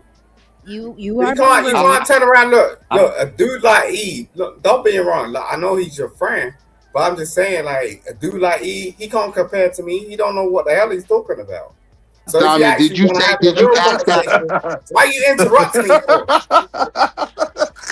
By the way, bounties are on. If y'all don't want to support the show one way, the bounties are on. Give the girl some money, but yo, this dude over here, like, yo, bro, I've been messing with you for a minute. Like, no, bro, you ain't got shit on me, bro. Simon, relax, Simon, relax. Yeah, So I really want to talk about the topic. I don't want to talk about how great I am over Simon. I don't think that was your topic tonight. But what it really comes down is women just got to realize they don't got the control that they think they do. And I think this is why a lot of women are staying in that dating phase and got to say that. Y'all, come on, please, for real. So, but you know when women do have the power, they got the power when you in their phone as Olive Garden. They got the power. Listen, I'm just telling you when they got the power. So a lot of women are holding on to that part of the relationships that people saying get rid of, but that's when they have the power. But as soon as they start sleeping with one man, they release that power to us, Rosie. All right, so shout out to A-Dub real quick, gentlemen. Give me 1 second. Shout out to you, A-Dub. A-Dub, you did. So what did we get? For 5 minutes or so? Give me 1 second. Boy, if you don't get the fuck out of my face. So sorry, Simon. You do have to get dropped for a couple of minutes because A-Dub did drop. Shout out to you. I appreciate you, brother. A-Dub did support the show. So, Simon, you are going to have a timeout for 5 minutes. I appreciate you. Or you might not come back. All right. Coming back. But that's all I'm saying is we keep talking about this tennis match, Rosie, right? So we see like we're playing tennis in this dating process, right? The man hit the ball in your court, you hit the ball in his court. And what we really break down when we really start breaking down the Megan situation with Clay, what happened is I believe Clay was a better tennis player than her. Ooh. And I Okay. think that's what really made her mad is because she's used to being the player. She used to the one leaving the man. Why And do then y'all think this about Meg? I'm telling you. Okay, I don't know the girl, right? I really don't know the girl. But I need people to understand that the hot girl the lover girl, the hot girl, or vice versa, pipeline is a two-way pipeline. It goes up and down. You It can't could have be both Because out there. they functional. don't. Because the thing is with Meg is that specific archetype of woman that every man is trying to humble. That's the thing because Mm. a lot because the average mother the average man what Thank you, Tete. drink her fucking bath water. Let's just make the so them seeing her hurt, quote unquote, or going through any some type of grief. It's just like okay, this shit is getting humble. Hold Okay, on. is Hold on it real me so quick. or the is she rest of going in you, and out? so the rest Tay of Tay's going y'all in and out, but Sexy Red, are you saying it's all of us we're clipping or just me and Tay Tay? If we can get some mic checks in the chat real quick. Thank you, Red, for letting me know. Yeah, she came Tay in Tay, really quick. you're coming in and out, but I don't know if it's a connection issue overall or StreamYard might be tripping. But she was humbled in this situation. Very much. Listen, can Megan I be heard? realized Okay. Yeah, you're back, Tay Tay. it was levels Okay. to this. Go ahead, Tay Tay. No, I agree. I agree with that. I'm not disagreeing with that. But what I'm saying is that like I said, the specific archetype of her woman, every man wants to humble. Men are trying to humble women in general. That's why they promote, the damsel in distress or or the woman who is who's more agreeable. Just said, okay, yes, sir. Oh yeah, no, I don't know. But I don't know how to go to the grocery store by myself without my but husband. Tay Tay, Tay Tay, you can't humble a woman that's already humble.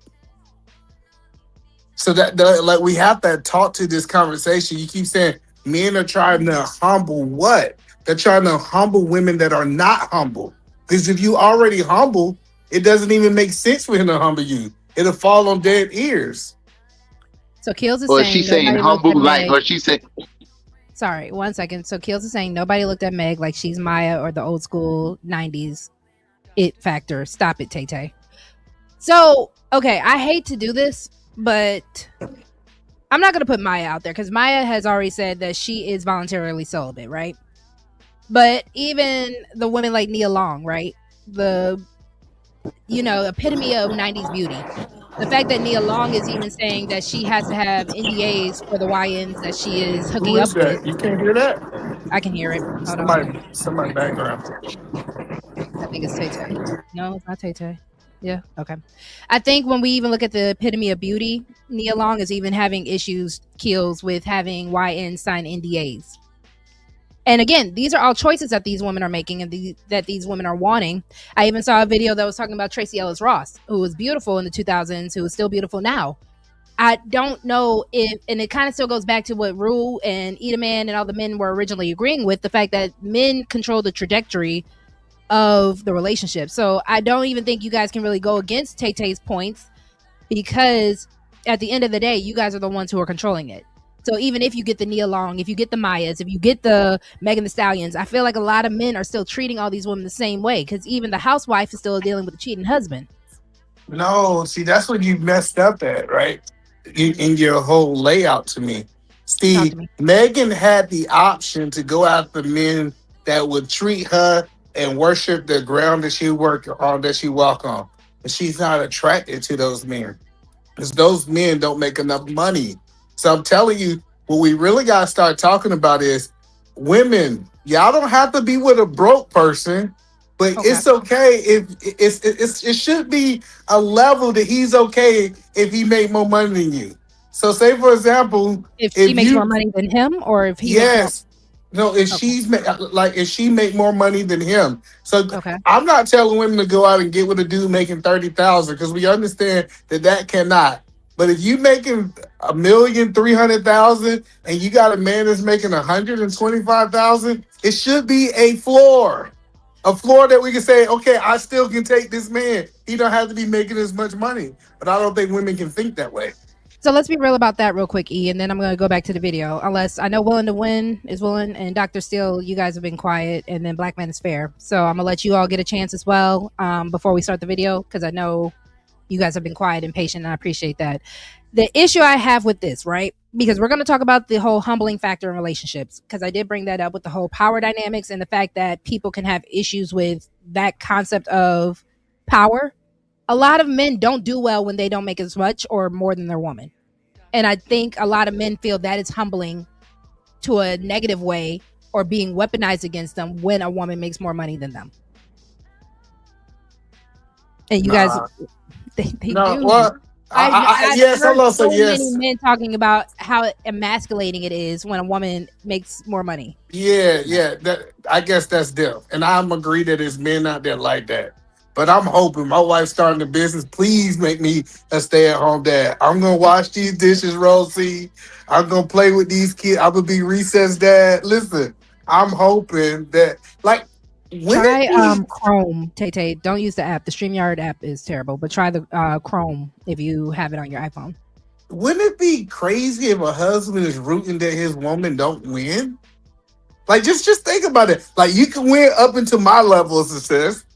Nah, bro. Like, I done took care of her for 10 years. Let me get my 10.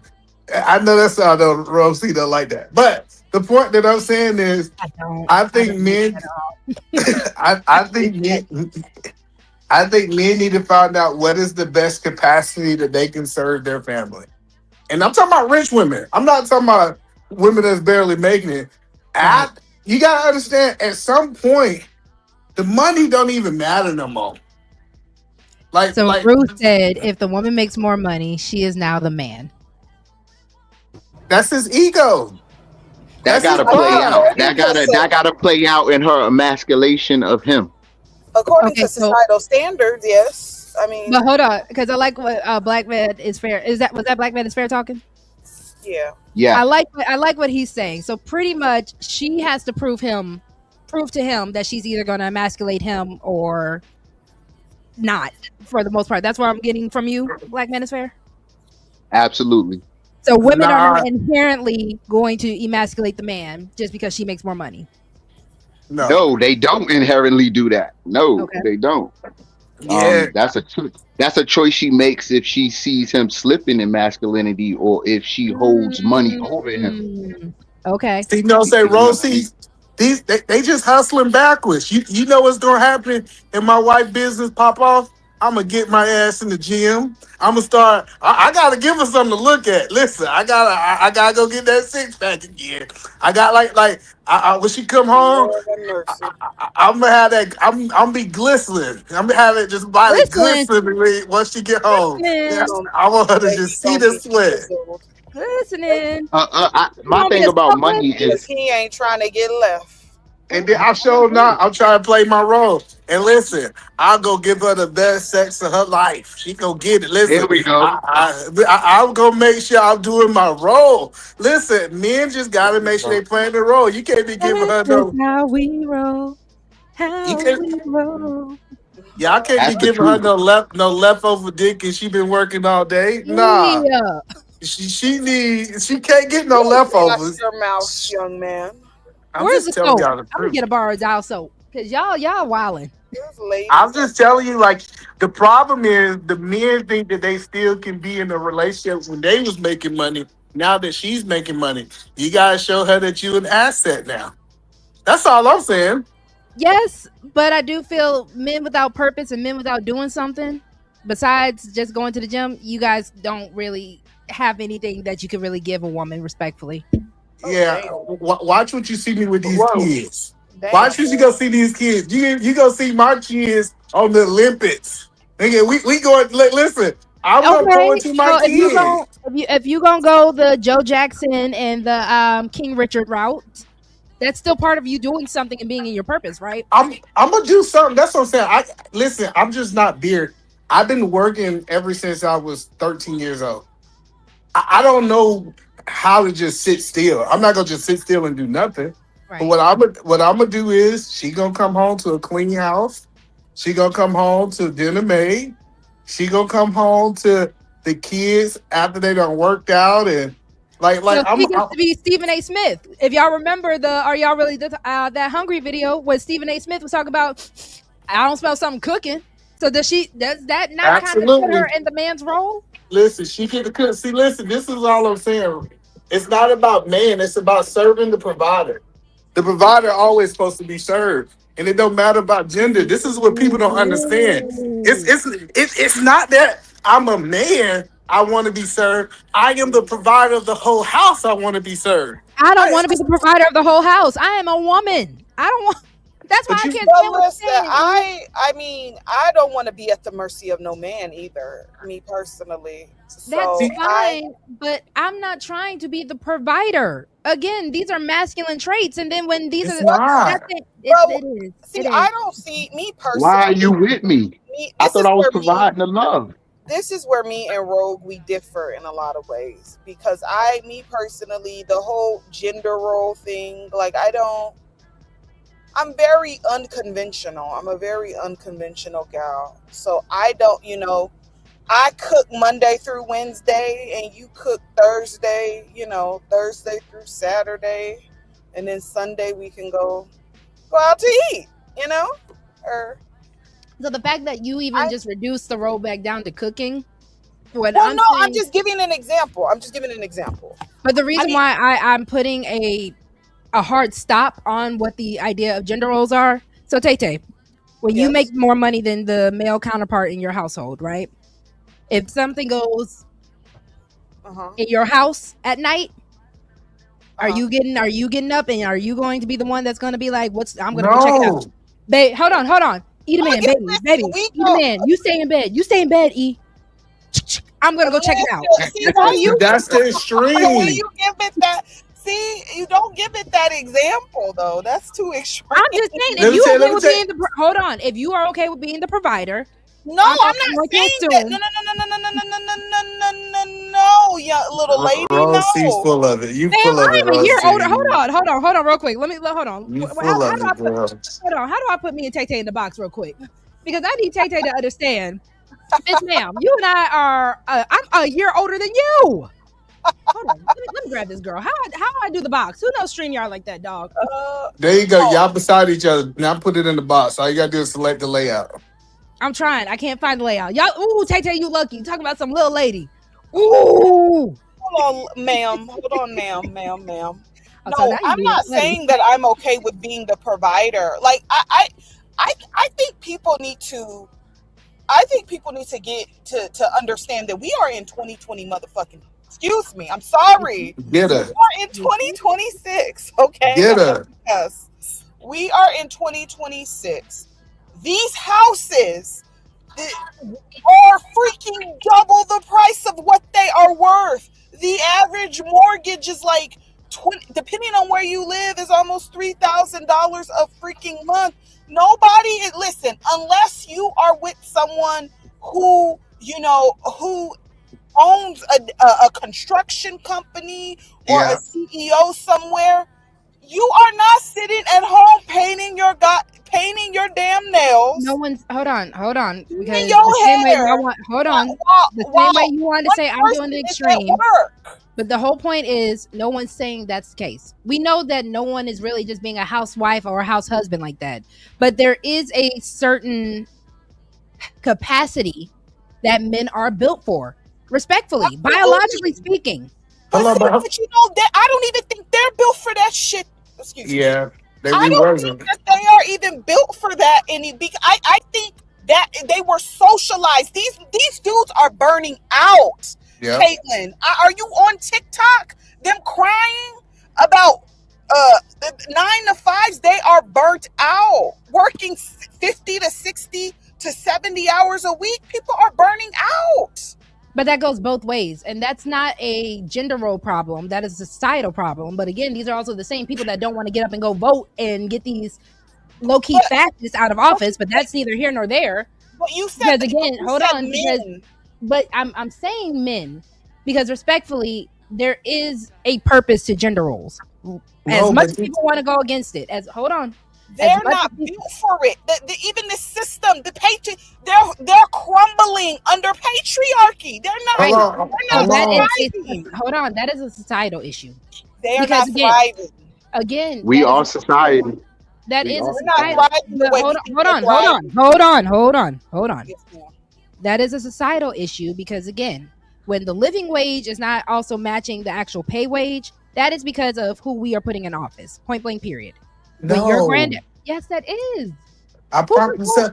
But we still adapt to the times. If it hits that hard, then we come together. No. So what Rosie is talking is true. If we was back in 1960, what I'm 2026, let me land it. Hold on, because you interrupted me. What I'm saying is true because again, what they were doing in 1950s, 1940, whatever timeline you want to take it back to, was because a livable wage was still a livable wage. And that the wife, because she was a stay-at-home wife, she was able to take care of the domestic work that a lot of people don't get to do now because they are working. I'm not saying that people should not be working. I'm a working woman. I work a 9 to 5 and then I also come out here and do this. Or I also work a part-time job if need be. That's not the issue. The issue that I'm saying is, and going back to the original topic before we get thrown off, is the fact of how once a woman takes on a provider role, it does kind of follow suit. And that's why I liked what Black Man is Fair is saying, because either A, that man is going to kind of fall back on his man duties, or B, she is going to feel a little more buffed up and hyped up to try to be more than what she is as a woman. And that does take a woman out of the quote unquote feminine role. So if a man is okay with it, yes, it does, E. I can explain it if you give me just a second, Rosie. Go for it, E, but yes, it does. In 1960, I would say you're 100% right. You know what's different today in 2026? Technology. I seen my wife post something on Instagram and it sold out. She didn't go out and work this job. I'm not saying a woman going into work 60 hours a week like a man because she don't have that capacity. But what she can do, she can create a product. No, listen, you're not missing because the income is still there. She created a product, sell it on Instagram, do all these different things, and now she's making more money than her husband. She didn't have to go work 90 hours for that money. She didn't have to do what that man is. And it's a man ego. If your woman can make 10 times more money than you, and you're going to hold it back because you're trying to have pride and ego say you the man. Nah, you should want the best for that woman, without a doubt. So again, no one is disagreeing with that side of things. What I am talking about, and I spoke on this earlier, is the power dynamic. And we do know that when it comes down to money, money does hold a certain dynamic with power. That is one of the things that you can definitely attest to when it comes down to how people move and how people want to control things. And there are women, I'm not specifically saying your wife, there are women, when they get a little taste of control and a little taste of power, they do use it to humble men. That is what Black Man is Fair was getting to. So let me ask this question to the guys. Have anybody ever dated a woman with more money than them? Other than me? Absolutely, all the time. I'm telling you, Love C. Hold on. Willing to win and Dr. Still didn't answer. I think I did once. And let me tell you, I wasn't really ashamed of it. I don't think. Dr. Still, you came off mute, but we couldn't hear you. Yeah. Can you hear him, Rosie? I can't. Yeah, I can hear him. I gotta go out there. Yeah, I did date a woman who seemed to make a little bit more money than I did, but I didn't really think of anything of it. I was thinking about more of the relationship because I was already making my own money anyway. Mm-hmm. You know, and that's the thing. You know, I'm still a man. She's still a woman. Okay? We're both working. We're both bringing home the income. Why should it really matter unless one of us has an ego? You see that? One of us has an ego and want to use that to try to humble one another. No, these are two people. I mean, think about it. The So, primary, yes, Dr. Steele, I have always dated older women, and every older woman I have dated either make as much money as me or more money than me. Like this ego thing, I'm telling you, it's not, and maybe mine is anecdotal, right? But a woman with an ego, she could have been broke or she could have had money. She's still gonna be a bad woman. Like I don't think the money changed that woman, Dr. Steele. Does well, the woman like you, Dr. Still, or just for any man? You know what I mean? How in dealing with her, because I've lived with women. All the females that pretty much that I've dealt with, they've always made more money than me. But that's not the crux of the relationship. I mean, she was who she was before I even met her. You know what I mean? When I met her, she liked me, and she sees something with me. Once we start dealing with each other, you know what I'm saying, we're laughing and smiling and we're getting along. So I think that's worth more than anything. You know what I And mean? still, I and would. Dr. Yeah, and Dr. Steele, I always been a hustler. My first business, a woman gave me the money for her, and I paid her double back. That's what I'm saying. Like, if I'm not this wimp that's trying to just, what I'm talking about, not like make better for myself, I can see when women think that way. But she know I was gonna get out and make my way too. I mean, well, she's not my mother taking care of me. I got my own car. I got my own job. You know what I'm saying? I'm always gonna have my own. We coming together because we want to be together. You know what I mean? And there's friends with benefits and situationships and all these things for reasons. You know what I mean? So I What you yeah, think say, there's Dr. I Steele? think yeah. yeah, and that's what I'm trying to I'm about to say. be a meanie real quick, because I'm so sorry. I just had to come back real quick from mommy duties real quick. When I heard Black Man is Fair said, I got my own house, I got my own car, 2 jobs, No, work no, hard, no. you a bad broad. If you ain't on, sit down. If Sit you ain't down. on, sit down. Sit down. And that's not to be shady, right? Respectfully, it is a matter of there is just something about how men talk when it comes down to the whole provision point of things and how the role reversal of what y'all want to do with that. Right? Sexy Red, like I'm hearing INDEPEND. I'm just saying, I gentlemen, only gotta provide. I only have to provide if we live together and this is and you got my child or we're married, some type of because you were already independent before I got there. I was already independent and I'm gonna have my independence. So we just there because we want to be there. No, but see, that's what I'm saying. If this conversation makes sense when you broke. But once you got money, it doesn't matter. Listen, if you got two people making 100,000, say he make 100,000, she make 150,000. They not having this conversation of power dynamic. Now, if y'all both making, if he's making 30 and she making 60, it's just a different dynamic. So after a while, when you say, "Hey, it don't matter who pay the bills, our basic necessities are taken care of," and a lot of this is really what we call extra money. I think women don't care. But if you tell that woman got to pay the rent because you don't have enough money coming in to pay the $3,000 mortgage, then I think that's when she started looking at the man differently. So I'm gonna go ahead and press play on the video real quick because I think they kind of touch this. I think they talk about the fact that Meg wanted somewhere to be more stable, and the fact that if she doesn't want to work anymore, because I promise you, fellas, women don't want to work like that. If she doesn't want to work anymore, she could have fallen back on Klay Thompson and his success and his family's success. But so men don't want to work either. Men don't want to work no more. Yeah, that's a problem. I'm just telling you the truth. That's a serious problem because these are the same men that will beat on their chest. Women, you don't build the infrastructure. Women don't do all the hard labor work. So then who's going to work? I'm tired of the SoundCloud rappers. I'm tired of the Instagram and TikTok rappers. I need my electricity rewired. What's going on? Nope, wrong banner. Hold on. Dang, I was like, dang, that's how you feel? Oh, I'm sorry, wrong banner. I'm about to end the show. My she said, F y'all. I'm about to get up out of here. I'm getting out of here. Y'all, no, I'm playing. I love y'all. Give me 1 second, fair use. Come here. Shut your stupid ass up. And here we go with this baby Bob Bimbo babble. He can't handle a bad beat. Listen, the only type of man that will even think about being around a woman like this long term, other than a short time, a good time, is some sort of street guy, a pookie, or a pimp that's working her. But a man that got his stuff together, he has options. Nah, this not gonna work. See, they thought Clay was Russell Wilson. That's why all of a sudden they're calling him lame. And then this one right here, you're looking at an undesirable feminist, doing her best to rile up black women because that's what they've been doing forever, doing whatever they can to sabotage black women while pretending to be a friend.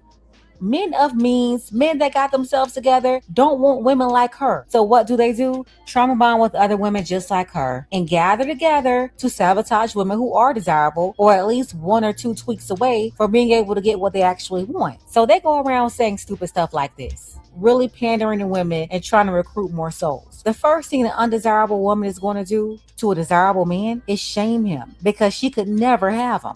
So she's going to shame him, and the first shaming tactic to use on a straight man is to call him gay. This is also an undesirable that will pretend like she's an ally to that same community while weaponizing their status, their label against a man that's not even in their community. And then talking about all the women from Houston are like that. That's not true for one. That's a very bad stereotype that she's trying to get black women to embrace. And I'm telling you, black women do not fall for this snake. This right here is a snake. She is sabotaging you. So don't see this as an ally. This is not your friend. This right here is an enemy that don't want to see you get better results because she can't get better.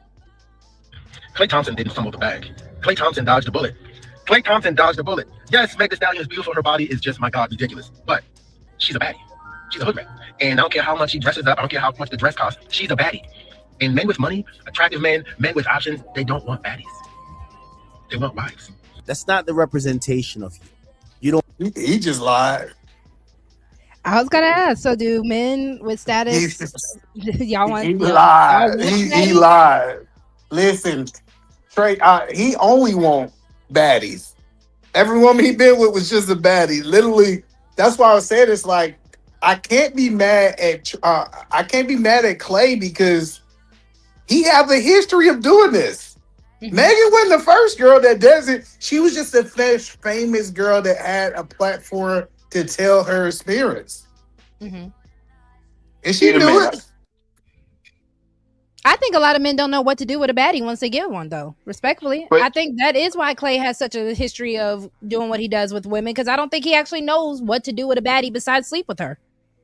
I don't think you know how to cultivate her. I don't think you know how to continue a legacy and build her up and try to, even in the words of either man, trying to make something out of it where she can be the provider, where she can be the one to pretty much let you kick your feet up and retire. I don't think this man knows what to do with a bad chick, and he really is showing it. Welcome in, Miss Polly. Hello, my love. Either man, I said the same thing.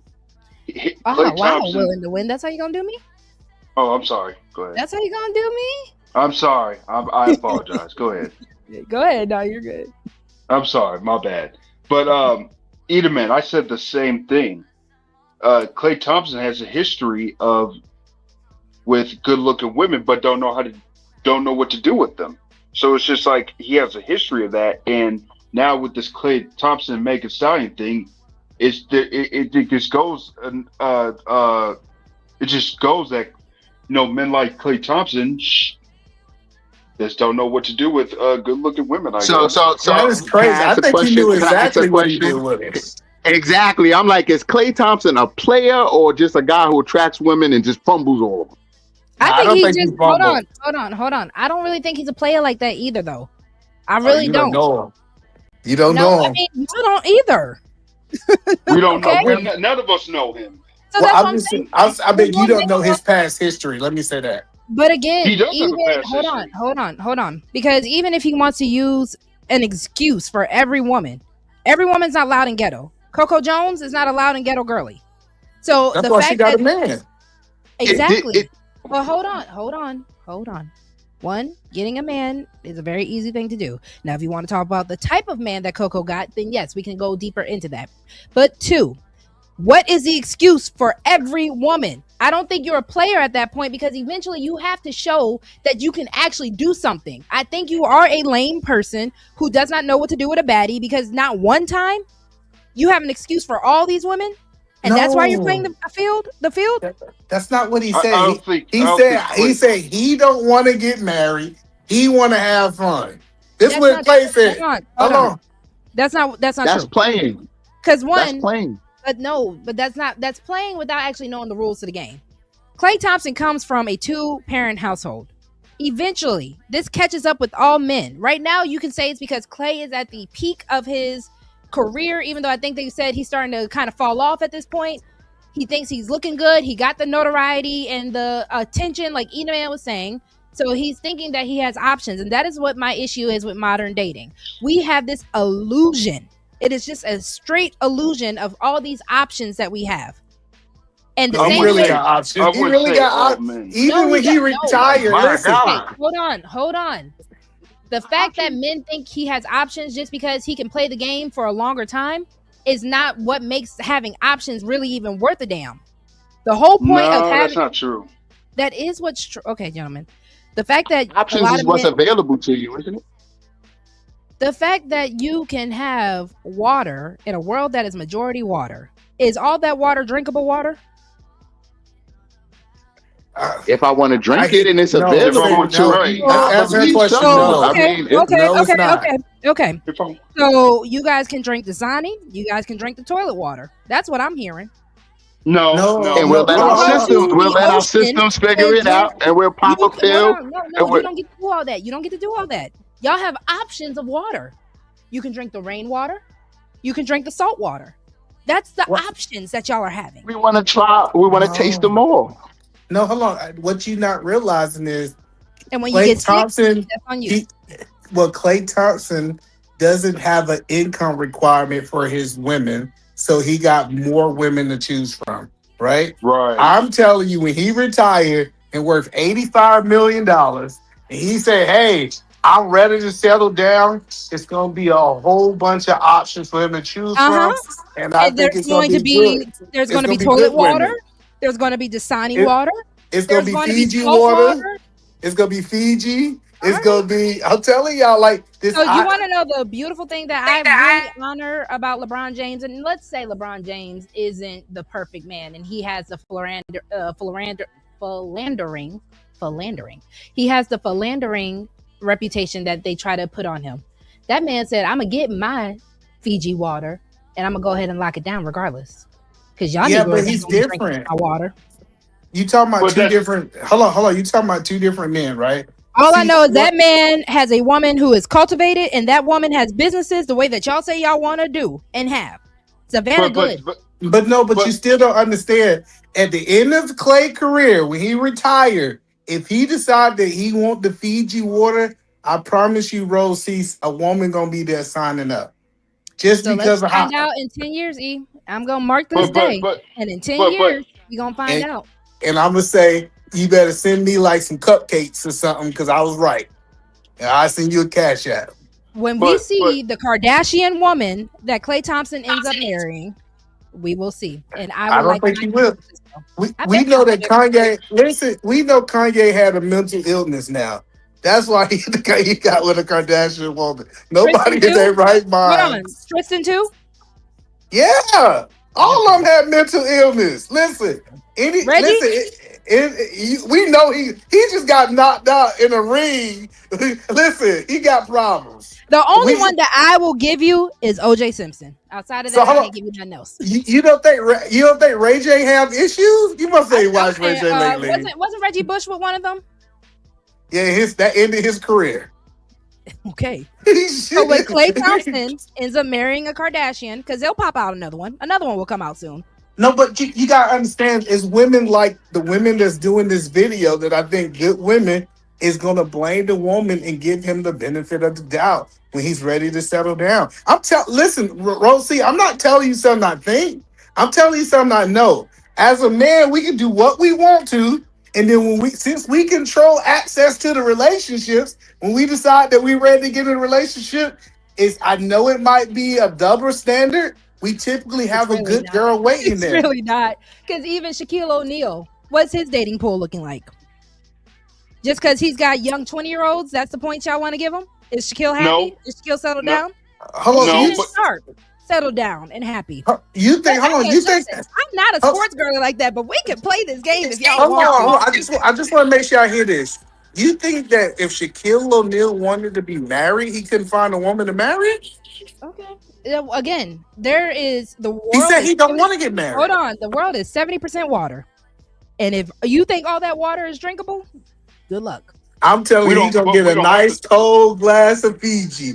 It's like you got you said money mattered. Shaq is worth almost $250 million, and you think he can't get no Fiji water? You are crazy, Rosie. right, but That's we the don't thing have to. about those type of men, it's the fact that they think that they can go and get the salt water, they can go and get the toilet water, and they can turn it into Fiji water. That's all I'm saying. Because that's why they do it.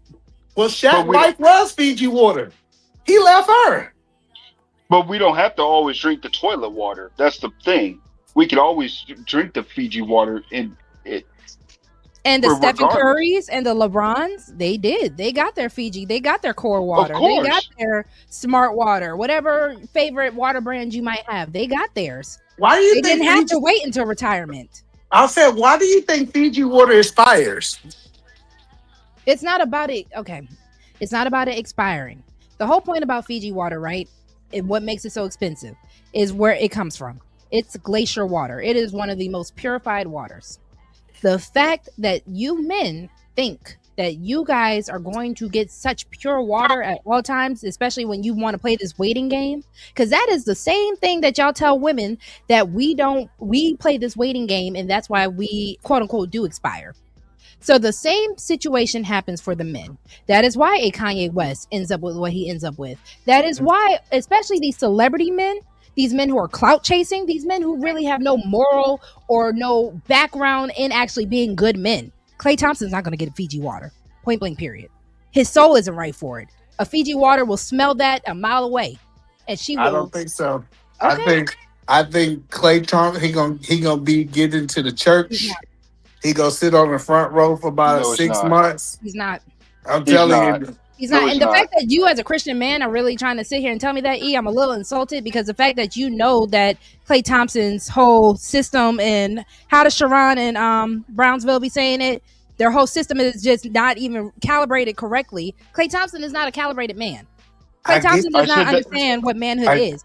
And See, as the much, problem- hold on. As much as y'all think that a Fiji water woman is really just going to be impressed with some money, y'all are going to have a cold realization when that is not the case. When she knows she's a Fiji water woman, that little 80 million don't mean a good goddamn when it comes down to how that man treat her. I just I don't want know you if to that's listen. The good thing about my life is, and being, I have seen the most chaotic men get some of the greatest women. I know for a fact that we don't like it. I know we believe they don't deserve it. And how long does that last? If the man changed, it'll last for the rest of his life. The man have to change. I want to be clear. He can't be the same Klay Thompson today that he's going to be 10 to 20 years. And I hope he not. But you know, one thing I have had a chance to do, I had a chance to talk to a lot of pastors. And who that pastor was before he got that first lady, I'm just letting you know, for some reason, once he got stuff together, Fiji was still there. Okay. So good luck to those men, because again, the Fiji is not at ample. It's not something that just everyone can get. So if he is able to, if Klay Thompson is able to get a Fiji water woman, good luck to him. Good luck to her. Hopefully his heart has changed, and hopefully he is a better man. The man that he is today, he's not getting no Fiji water woman. Point blank, period. I don't care how much money you think can really impress a woman to that caliber. Well, there's some women that be jumping Water up the fall always meets its level. Point blank, period. Well, that's fine, but there's some women that be jumping up the. There's not that much Fiji water out there, E. I'm telling you, every day they bother a new Fiji water. Okay. Listen, Fiji ain't going out of business. And when you find out that some of that is toilet water that they are just slapping a label on, listen. There's some women you that lucky you married, boo. You lucky. You are lucky, brother, that you are married. You are out this game. So I hope the best. Listen, I hope you do I not want have to to be get clear. back in this game. Rose C, I promise you, if I was back in this game, I'd have a good Fiji water again. Because I know what Fiji look like. I know what toilet water smell like. But I'm that's the whole trying to point. tell you. Klay Thompson does not know the difference. Water is water to this thirsty dude. I'm just He's telling you. thirsty. And y'all are Rose calling C, him a player. It's not player stuff. Because again, the fact that you can't make it work and you can't make it happen, and every excuse that you're gonna come up with a woman, it's not he gonna can make it work. See, Okay. just Make it prove it then. Where has he made it work? because he don't want to make it work. I'm just trying to help you understand the psychology of men. When I didn't want to get married, I didn't look for wives because I didn't want to be married. As soon as I changed my ideology that I said I wanted to get married, I knew that it was two bucket of women. The So he had no wives business messing with a Coco Jones then, correct? but Coco Jones is with, But who she Coco dating Jones now. is a different type of caliber woman, though. That's the whole point. He says that they're not looking for wives. So why are you messing with a wife material woman? Well, we'll see it when Coco get married. I hope she married the guy from the Cleveland. They're engaged. She's already engaged. Yeah, I hope they get married. Donovan Mitchell, yeah, Donovan Mitchell. What I am saying is, it's just crazy that hearing you, Rosie, you think that that woman that always is marriage material. I know women that was younger in their 20s, they wasn't marriage material, and then when they became 30, they became marriage material. One, that's not what I was saying at all. But two, Coco was never a Megan Thee Stallion type of chick either. I agree. That's a fact. No, I agree. Well, I agree that Coco and Megan is two different women. I think Coco is more classy. I think Coco is a different type of woman. What I was just trying to show you the scope of what money actually give you. What we see is he was able to pull a wife, and he also was able to pull. I don't know. I don't want to call Megan toilet water, but at this point, that's kind of how you position it. But no, Megan's not toilet water. Megan would be salt water. Yeah, that's Beautiful to look in, but not really the best. But that's do you know that salt water is worse than toilet water? Not really. Yeah, because you can't consume it. You can't consume toilet water. Yes, you can. No, you cannot. And you talking about after being filtered and all that. If you drink straight up toilet water with the feces, the sewer water, all that in there, you are. You gotta put the feces in there. That you said. Because again, if you're drinking out the toilet, I'm just gonna assume you are also drinking the feces, respectfully. But don't dogs drink out of toilets? That's what they're supposed to drink out of. So if you're a dog, you need to drink out of the toilet. Who is saying a dog is supposed? Who is letting their dog? That is a no-no for anybody. A toddler, if you don't put the toilet lock on, they will drink out of a toilet. That don't make it cool. What are we doing? E. I love you, but you don't make it. Hey, toilet water won't kill you. All right, y'all get that dysteria. They listen. There's a reason why we came up with plumbing systems in the first place, so your river water would not get polluted. But y'all do you. Klay really wants Steph's life and his wife, Aisha, high key. That's crazy. That's a crazy statement, bro. We guys, but it's nothing to insinuate that he want that man wife. And now you gonna say so. I think That's he wants a good his life. I think he does want his life. I think Klay thought that he was supposed to get the same notoriety and fame that Stephen got. I do think that. But no, I think that anytime Klay decides to get a woman, there's gonna be a woman there. You said it in this live that a woman is waiting. She's waiting for the offer. When did I say that?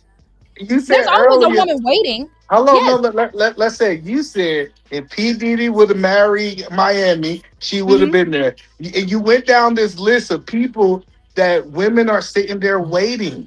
So is Young Miami the wifey type that you would want for yourself? No. Or is there a reason why P. Diddy didn't marry Young Miami? Because now I'm confused. Because it's Young Miami. God, what is Kim's last name? May she rest in peace. Diddy's ex-wife. Kim Porter. Kim Porter. Thank you. Diddy have never been married. Well, okay, but he was with Kim Porter. That was the quote unquote love of his life. We could pretty much say Kim Porter was his de facto wife. He was spiritual wife. Yeah, I got you. Right. Was Kim Porter and Young Miami? We gonna put them on the same? No. Not. No. What I'm just saying is, I think P. Diddy is one of the sickest men on this Yeah, earth. he's completely evil. And you, I was and just saying Young he- Miami for that I example. know, no, but listen, and he still had Fiji checking for him. It's chaotic. I know we don't like it. Listen. I'm telling you, the most chaotic guys you can think of have Fiji checking for me. You just said that in your statement by his ex long-term girlfriend. And then again, we still have to look at where these men end up with E. I knew you We're was gonna gonna go say that. ahead because we're halfway through the video. Fair use. Let's see what academic. Oh Lord, let's see what academics has to say. Y'all pray for me. We're don't like going up academics through either. there today with Rogue I C.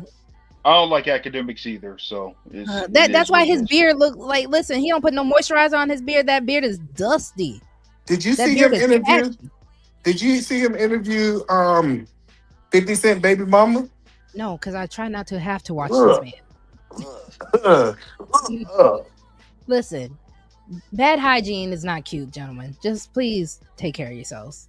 1 second, please. Fair use. You want to be out with them in public, you get secondhand embarrassment. You don't want to do that. And people are having a hard time to I also have to ask, what kind of water do you think academics is getting? I digress, though. realize that Meg is just like a. He ain't getting no Fiji. Don't you even lie to me right now, E.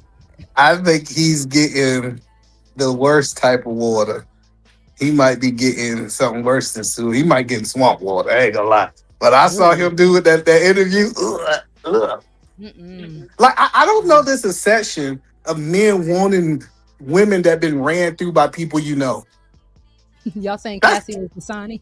Nah. Hold on, don't do my girl Cassie like that. Dasani water does not taste good. Dasani is nasty. That is cheap water. I think she was faucet water. Why are y'all doing Cassie like that? Man, it's the truth, bro. Did you hear that? What she said she was doing?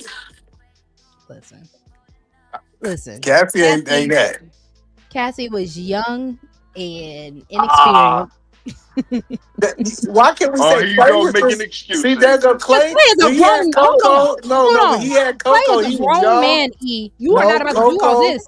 Listen, when he had Coco, he was a young player. He was Why 20-some y'all years playing with me? old. Y'all playing with me. Bro, Tell me you're he was- making excuses. Come on now. You're making Listen, I didn't know. excuses, I know. bro. I'm honestly making excuses for myself. I didn't hear what Cassie said. When I promise you, I didn't really follow that whole situation because it was so gross to me. But hold on, big age Clay. How old is Clay? He's not as old as you think he is. I'm just letting you know that. I know he can't because if he's dating Meg, I would hope he's relatively still in my age range. Yeah, he's 36. Too damn old. 40. He's not that old. We gonna head and round up once you pass the fives. We going back to grade school. Too damn Oh, old. here you go. But he was. Here you Hello, go. but my point was not Meg. My point was when he was dating Coco, he was in his 20s. Still too old. Too old. Because if you would have said 19, maybe. But once you start hitting 25 and you kind of know, because again, how come it worked for LeBron? How come even with Kobe? May he rest in peace. But How come it Kobe- worked for Stephen Curry? Kobe's not a good example because he was, we ain't gonna talk. No Kobe shame. Honestly, no, I'm No- not gonna Kobe shame, but honestly, I am gonna retract it because I think Vanessa might be Dasani, respectfully. Vanessa's I don't most know. definitely Dasani. But sometimes dudes want to change their water up. They want Dasani one day, Fiji another day.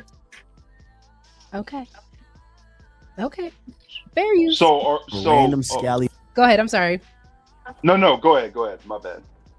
wag off the shade. Meg is embarrassing to be with. She's loud. She thinks she's the main character. I ain't gonna lie to you, chat. I don't know what's like. There's some programming going on. I don't know if it's baddies to be plumber. I like it, but I ain't gonna lie. I think my last ex was having an argument one time. Just told me straight up. She said, "I'm the main character." I said, "This thing showing Harry Potter? What's she talking about? What is she? Chat. Any chick with the main character syndrome is over. That is the Meg Thee Stallions of the world.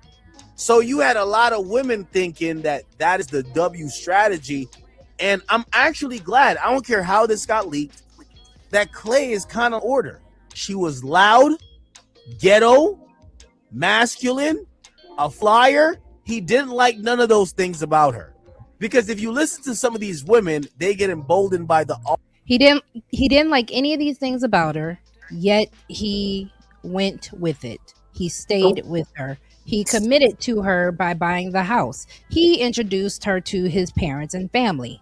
He had her cooking and cleaning and doing a bunch of stuff. He bought presents and he showed emotional and financial investment. So what is Cardi B? What kind of water you think she is? Cardi, I would put in a creek. I feel like she's creek water. Oh, You can clean her, you can filter, but she can also still be slightly chaotic. Let me say this. That's pretty high. Creek water is actually good for you. I think. Listen, I don't think Cardi, respectfully, is a bad woman. A stripper? Tell y'all. I mean, really? So really, okay. One, y'all niggas, Come on, Ro. y'all hold on. Come Y'all on. men love the thotties. Y'all don't want no inexperienced virgin woman.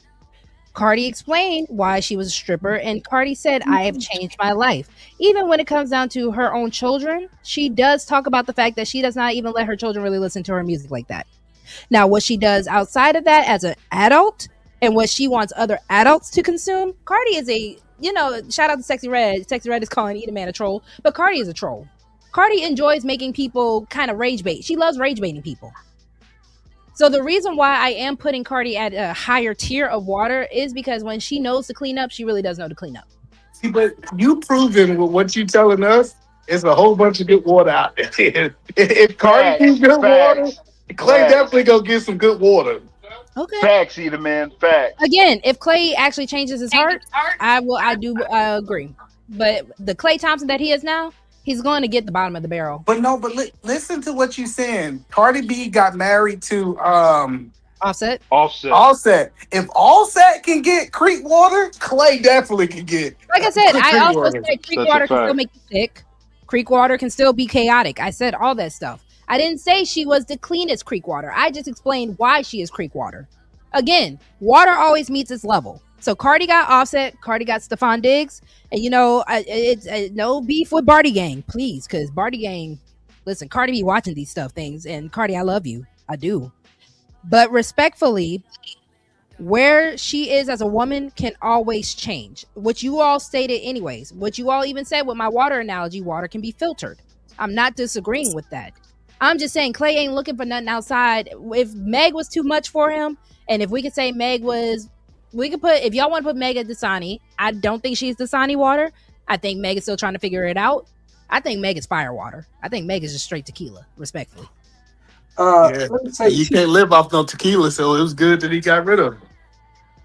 They say this. Listen, shout out to all the drunks in the space. Some of them be living off of it. So Yeah, I think you meet where you are supposed to be at or where you want to stay at.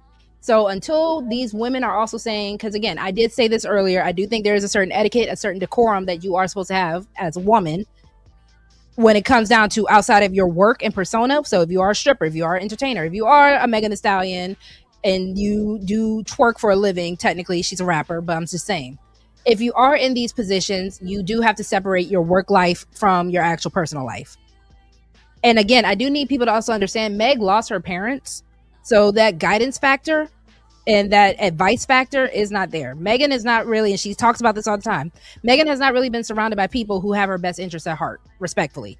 So she is a more fragile soul. She is a more fragile heart. And I do need people to kind of, if you don't want to give grace, you do have to give context to these things. Well, I'm cool with giving grace. I just want to give some grace to Clay, too.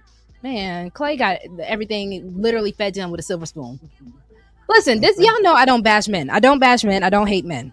My issue with Klay Thompson is the fact that if you are allegedly going to this source and you are saying that this woman is ghetto and loud, but you still pursued this woman and still wanted to build a quote unquote life with this woman until you just got bored, I don't respect that. Hey, and let me tell you why.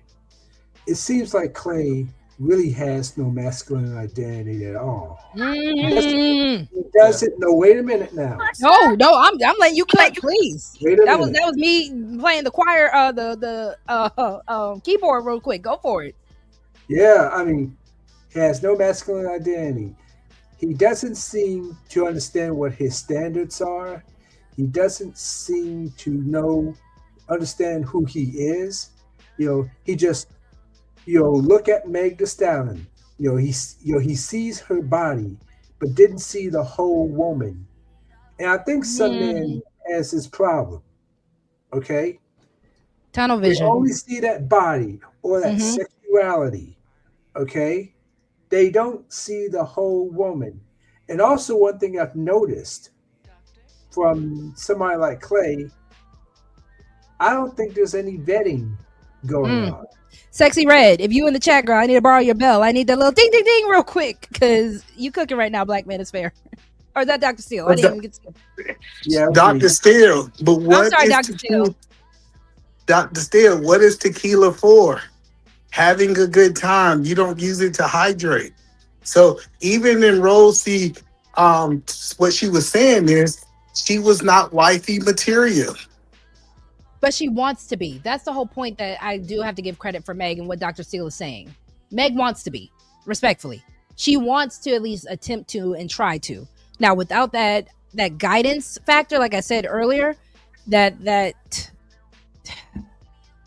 again, when it comes down to the lifestyle that she is currently living, when it comes down to the people that are surrounding her, I can tell from what we are allowed to see, allegedly, that there is an attempt and a change. And you don't know, like Tay was saying earlier, what that trauma of getting shot in the foot or whatever happened, allegedly, whatever happened, what it is actually causing Megan. Yeah, hold on. Okay, gentlemen, can we possibly answer the question that is on the screen also? Because the people want to know, what kind of water is Rogue C? I don't know. Rogue C is sparkling water, question mark, question mark. Y'all are ignorant. I don't know. I don't know Rogue C outside of these panels. I think based on what you do know. And I told y'all, I could be toxic. I'm hell on wheels at times. Well, but what you get is, I'm not gonna lie, what you guys do see, because I am pretty much an open book, is what you get. If that helps. Well, I think she feeds you water. Oh, thank you. Well, yeah, I think it's more like maybe faucet water. Faucet is probably next to Fiji water. It's actually next to it, because looking at her,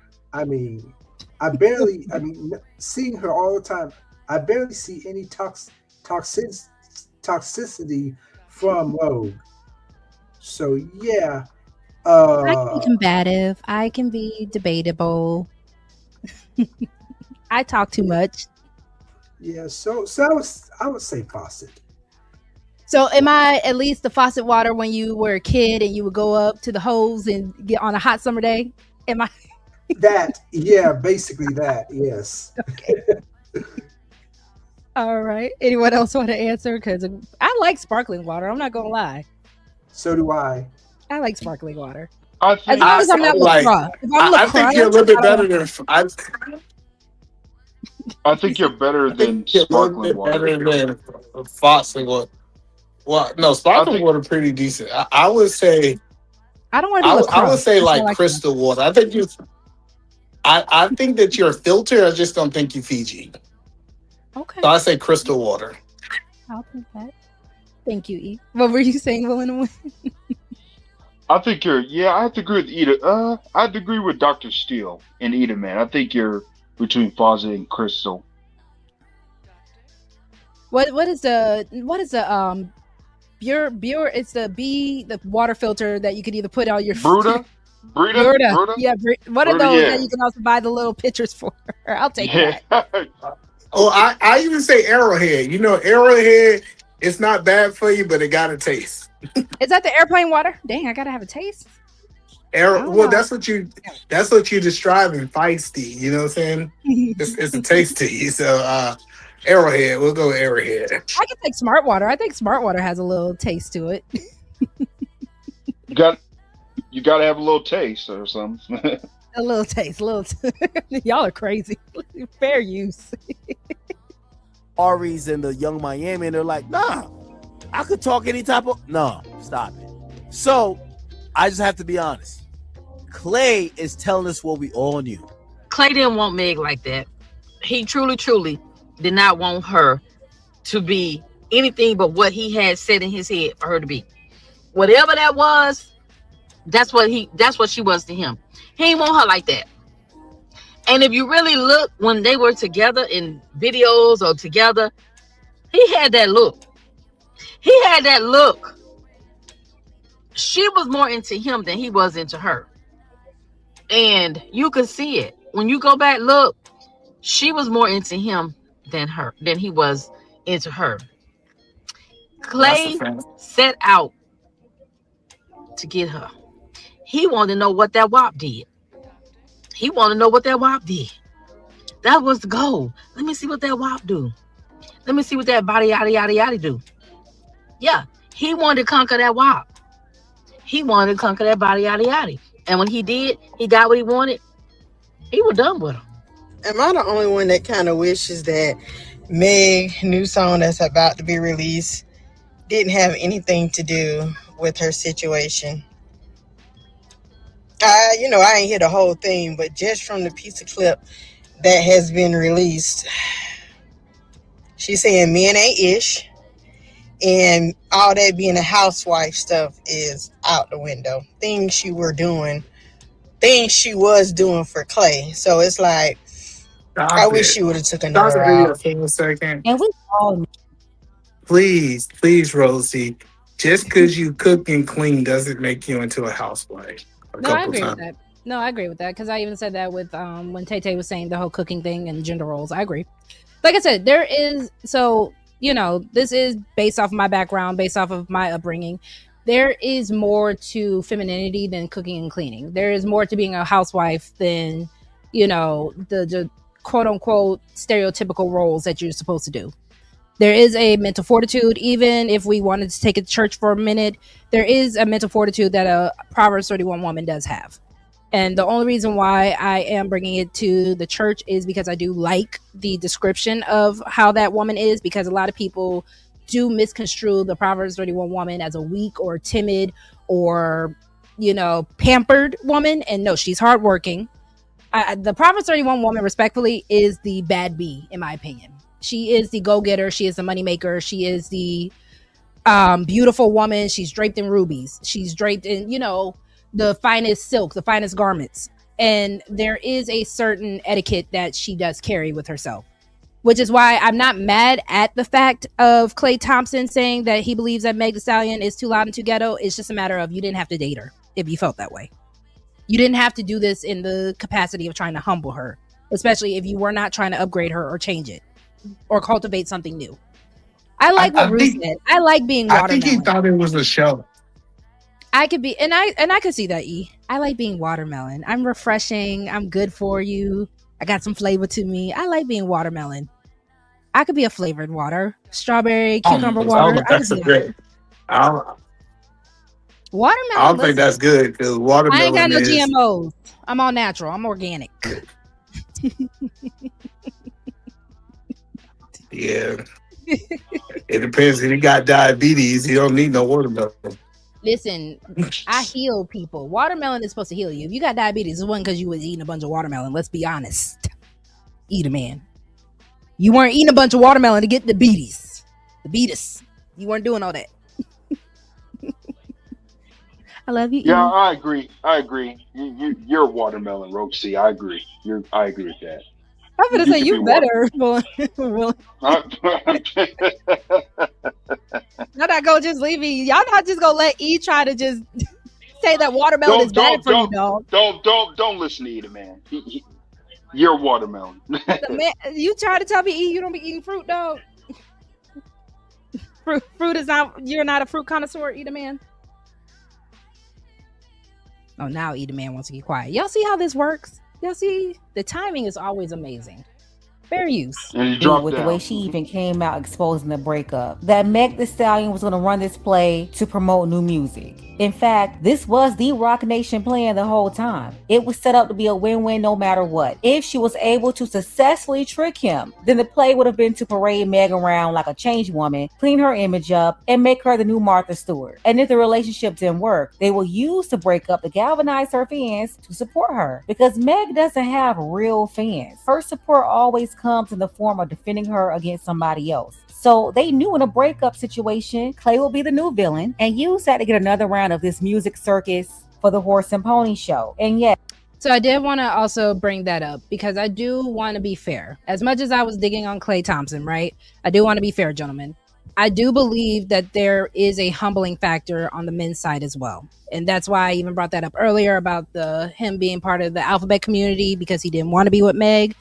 And I do think the fact that, you know, what Pink Book Lessons is saying, the fact that they know that they could have made a new enemy or a new villain in Meg's life to kind of keep this narrative going for Meg Thee Stallion, right? Because allegedly, you know, I love Meg. I'm not going to lie. They are propagating her to be this perpetual victim. Everything is always happening to Meg. So I do think that, like I said, if I'm going to be fair, this was also to humble Klay Thompson. What do you think about that?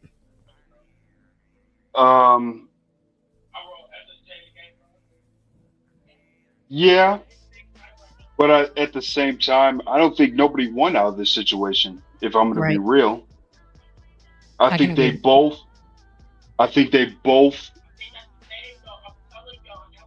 One wanted more, and the other one wanted to do what he wanted to do. Mm-hmm. So, yeah, you could say it's a humbling situation, but at the same time, I don't think nobody really won out the situation, if I'm going to be real. And luckily, there were no children that came out of this, Will, and I do agree with you on that. Yes, absolutely. Yeah. All right, because we're almost done with this. Fair use. Yes, in her new song, she's saying the wifey play is dead. Why? Because it was all an act anyway.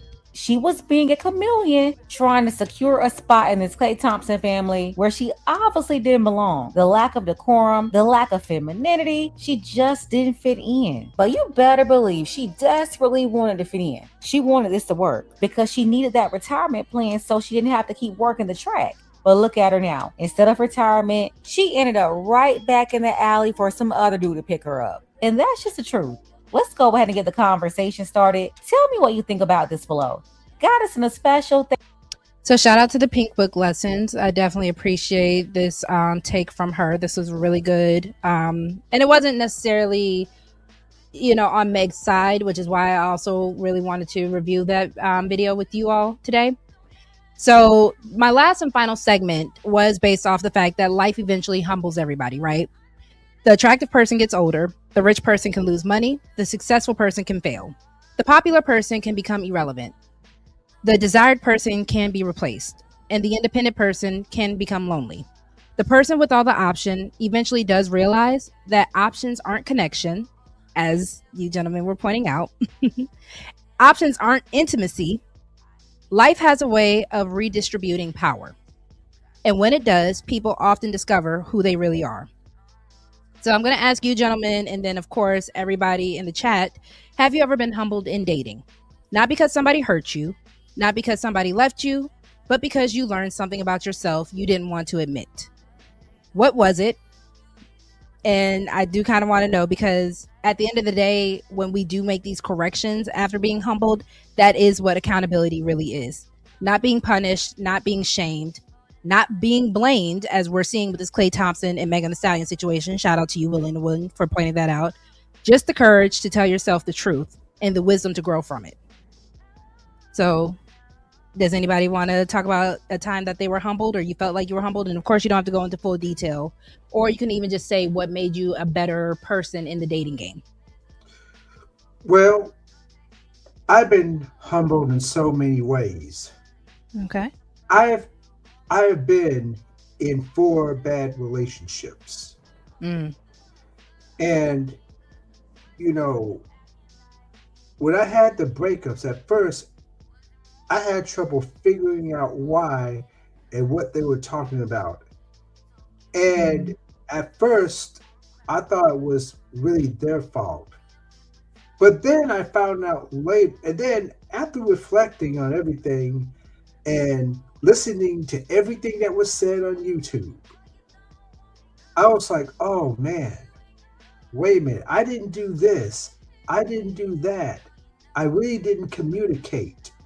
Mm-hmm. And, I was finding more and more and more about myself in what I need to do to be a better, let's say, companion. Mm-hmm. So I am at this crossroads right now, but um, I am learning more and more about myself. And when I get back in the dating market, I mean, I'm 55, going on 56. It's going to be a challenge, but yeah, when I get back in there, hopefully I could apply what I have found out about myself from watching all these different people on YouTube. Yeah, because this is definitely a life lessons in real time. And thank you so much for your vulnerability, Dr. Steele, because especially, that's what I love about Lover Gang. You guys, you kind of show Dr. Steele that as long as you are optimistic and as long as you are optimistic and as long as you are true to yourself and willing to learn in these situations, that you really can just overcome and come through this whole situation. Because I don't believe just because mistakes were made, you are a failure. I think you're a failure when you stop trying. So I appreciate you for that. That is definitely really just, I love to hear that kind of life lessons and the fact that you are still sticking to it. So I do appreciate you. And because you went first, I would also, because you guys know we're getting to that time. So if you gentlemen want to give me your final words after you answer the question, and you can stick around for the poem, and you know how we do. So Dr. Steele, since you went first with what humbled you and what you learned from it, would you also like to put your final word out there? Yeah, this whole Klay Thompson and Meg Thee Stallion situation. Yes, sir. And yes, Meg Thee Stallion, what's this sort of thought thing, and how how she raps and everything like that. And like I say, this is what I thought Klay Thompson saw, because he feels that he sees this nice woman in the body, with his body, he can go ahead and smash her anytime he wants. But he doesn't have, like I say, he doesn't have any masculine identity, because he seemed to, and they said they had, he had baddies but didn't know what to do with them, because he putting these baddies on a pedestal. He didn't really focus on himself. And plus, I don't think he did a good job of vetting these women either. And I think also that pedestal, he kind of just thought that they were going to do for him itself. I don't think he was really willing to put the work in for it either. Right. I appreciate it. So Black Man is Fair sent in the back message. I will say thank you as always for having me. Thank you for coming up, Black Man is Fair. It was such a pleasure to see you again. Well, in the way, you want to go ahead and give me your humble story or your lessons learned in dating with accountability, and then your final thought? I think me in the dating game, I think you just have to live and learn. Because me at 30 years old, I think a lot of times I have to understand that, women, they're going to need love and support too. And most of the time, a lot of men, me, I have to learn that. At 30, I have to understand that and learn that. So at 30, I'm just appreciative that I can learn those type of stuff from women. They say, hey, or communicate that from women. So yeah. And for my, go ahead. I appreciate you for that because, again, the fact that that is the part of accountability, the learning part of it, and the wisdom you gain from it. So I appreciate you for that. Absolutely. My final word: the Klay Thompson and Mega thing. Mm-hmm. It's like I said earlier, a little bit earlier. Nope, they didn't win. Neither one of them won. Yeah.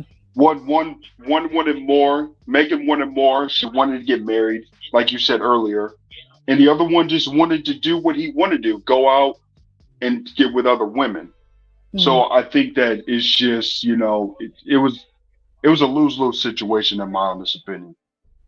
I definitely agree. I appreciate you, gentlemen. If you want to, feel free to stick around for the poem as we close it out. So, yeah, today's poem is called Humbled. All right. I'm so nervous to do this in front of y'all. I thought I knew the rules of love, the push below, the pull above. I judged the paths that others chose, certain I never walked those roads. I spoke of standards, drew my lines, measured hearts, and warned of signs. But life has humor, sharp and sly. It waits for pride to wander by. Then lessons come without consent to challenge every argument. The things I swore I'd never do returned one day and saw me through. For wisdom isn't standing tall, pretending we can never fall. It's finding grace when truths are tough, and knowing growth is humbling stuff. So here's to lessons, hard but true, the ones that changed me and changed you. Because love may wound and love may stumble, but pride gets quiet when we are humbled. Great poem, as always. Thank you so much. And again, I definitely appreciate you, gentlemen. You guys are always welcome to come up. I always appreciate Lover Gang, especially the replay gang. Thank you so much, Rue. Thank you so much, Sexy Red. I appreciate y'all. There were so many people. Intelligent Caveman. We had Simon come up for a little bit. Tay Tay. Thank you, Dr. Steele. Thank you, Willing to Win. Thank you, E the Man. Thank you, Black Man is Fair. Thank you, Nightish. Guys, did I miss anybody who came up with us earlier? Roxy, I hope much love and respect to you. I think you have a great thing going. So I hope you keep growing and keep succeeding. I believe in you. I believe in your talent. And I truly believe that you can be bigger than what you are. Oh, thank you. Y'all just keep supporting your girl. Keep praying for your girl. Keep showing up. I love doing this with you all. So I always appreciate y'all. I do hope everyone has a good night and a great evening. You too. Yeah. Likewise. If I missed you, Tay Tay, I know Tay Tay came up. If I missed anyone, please charge it to my head and not to my heart. But thank you guys. It was another Lover Girls Confession with Rogue C. I'll catch y'all on the next one. Y'all.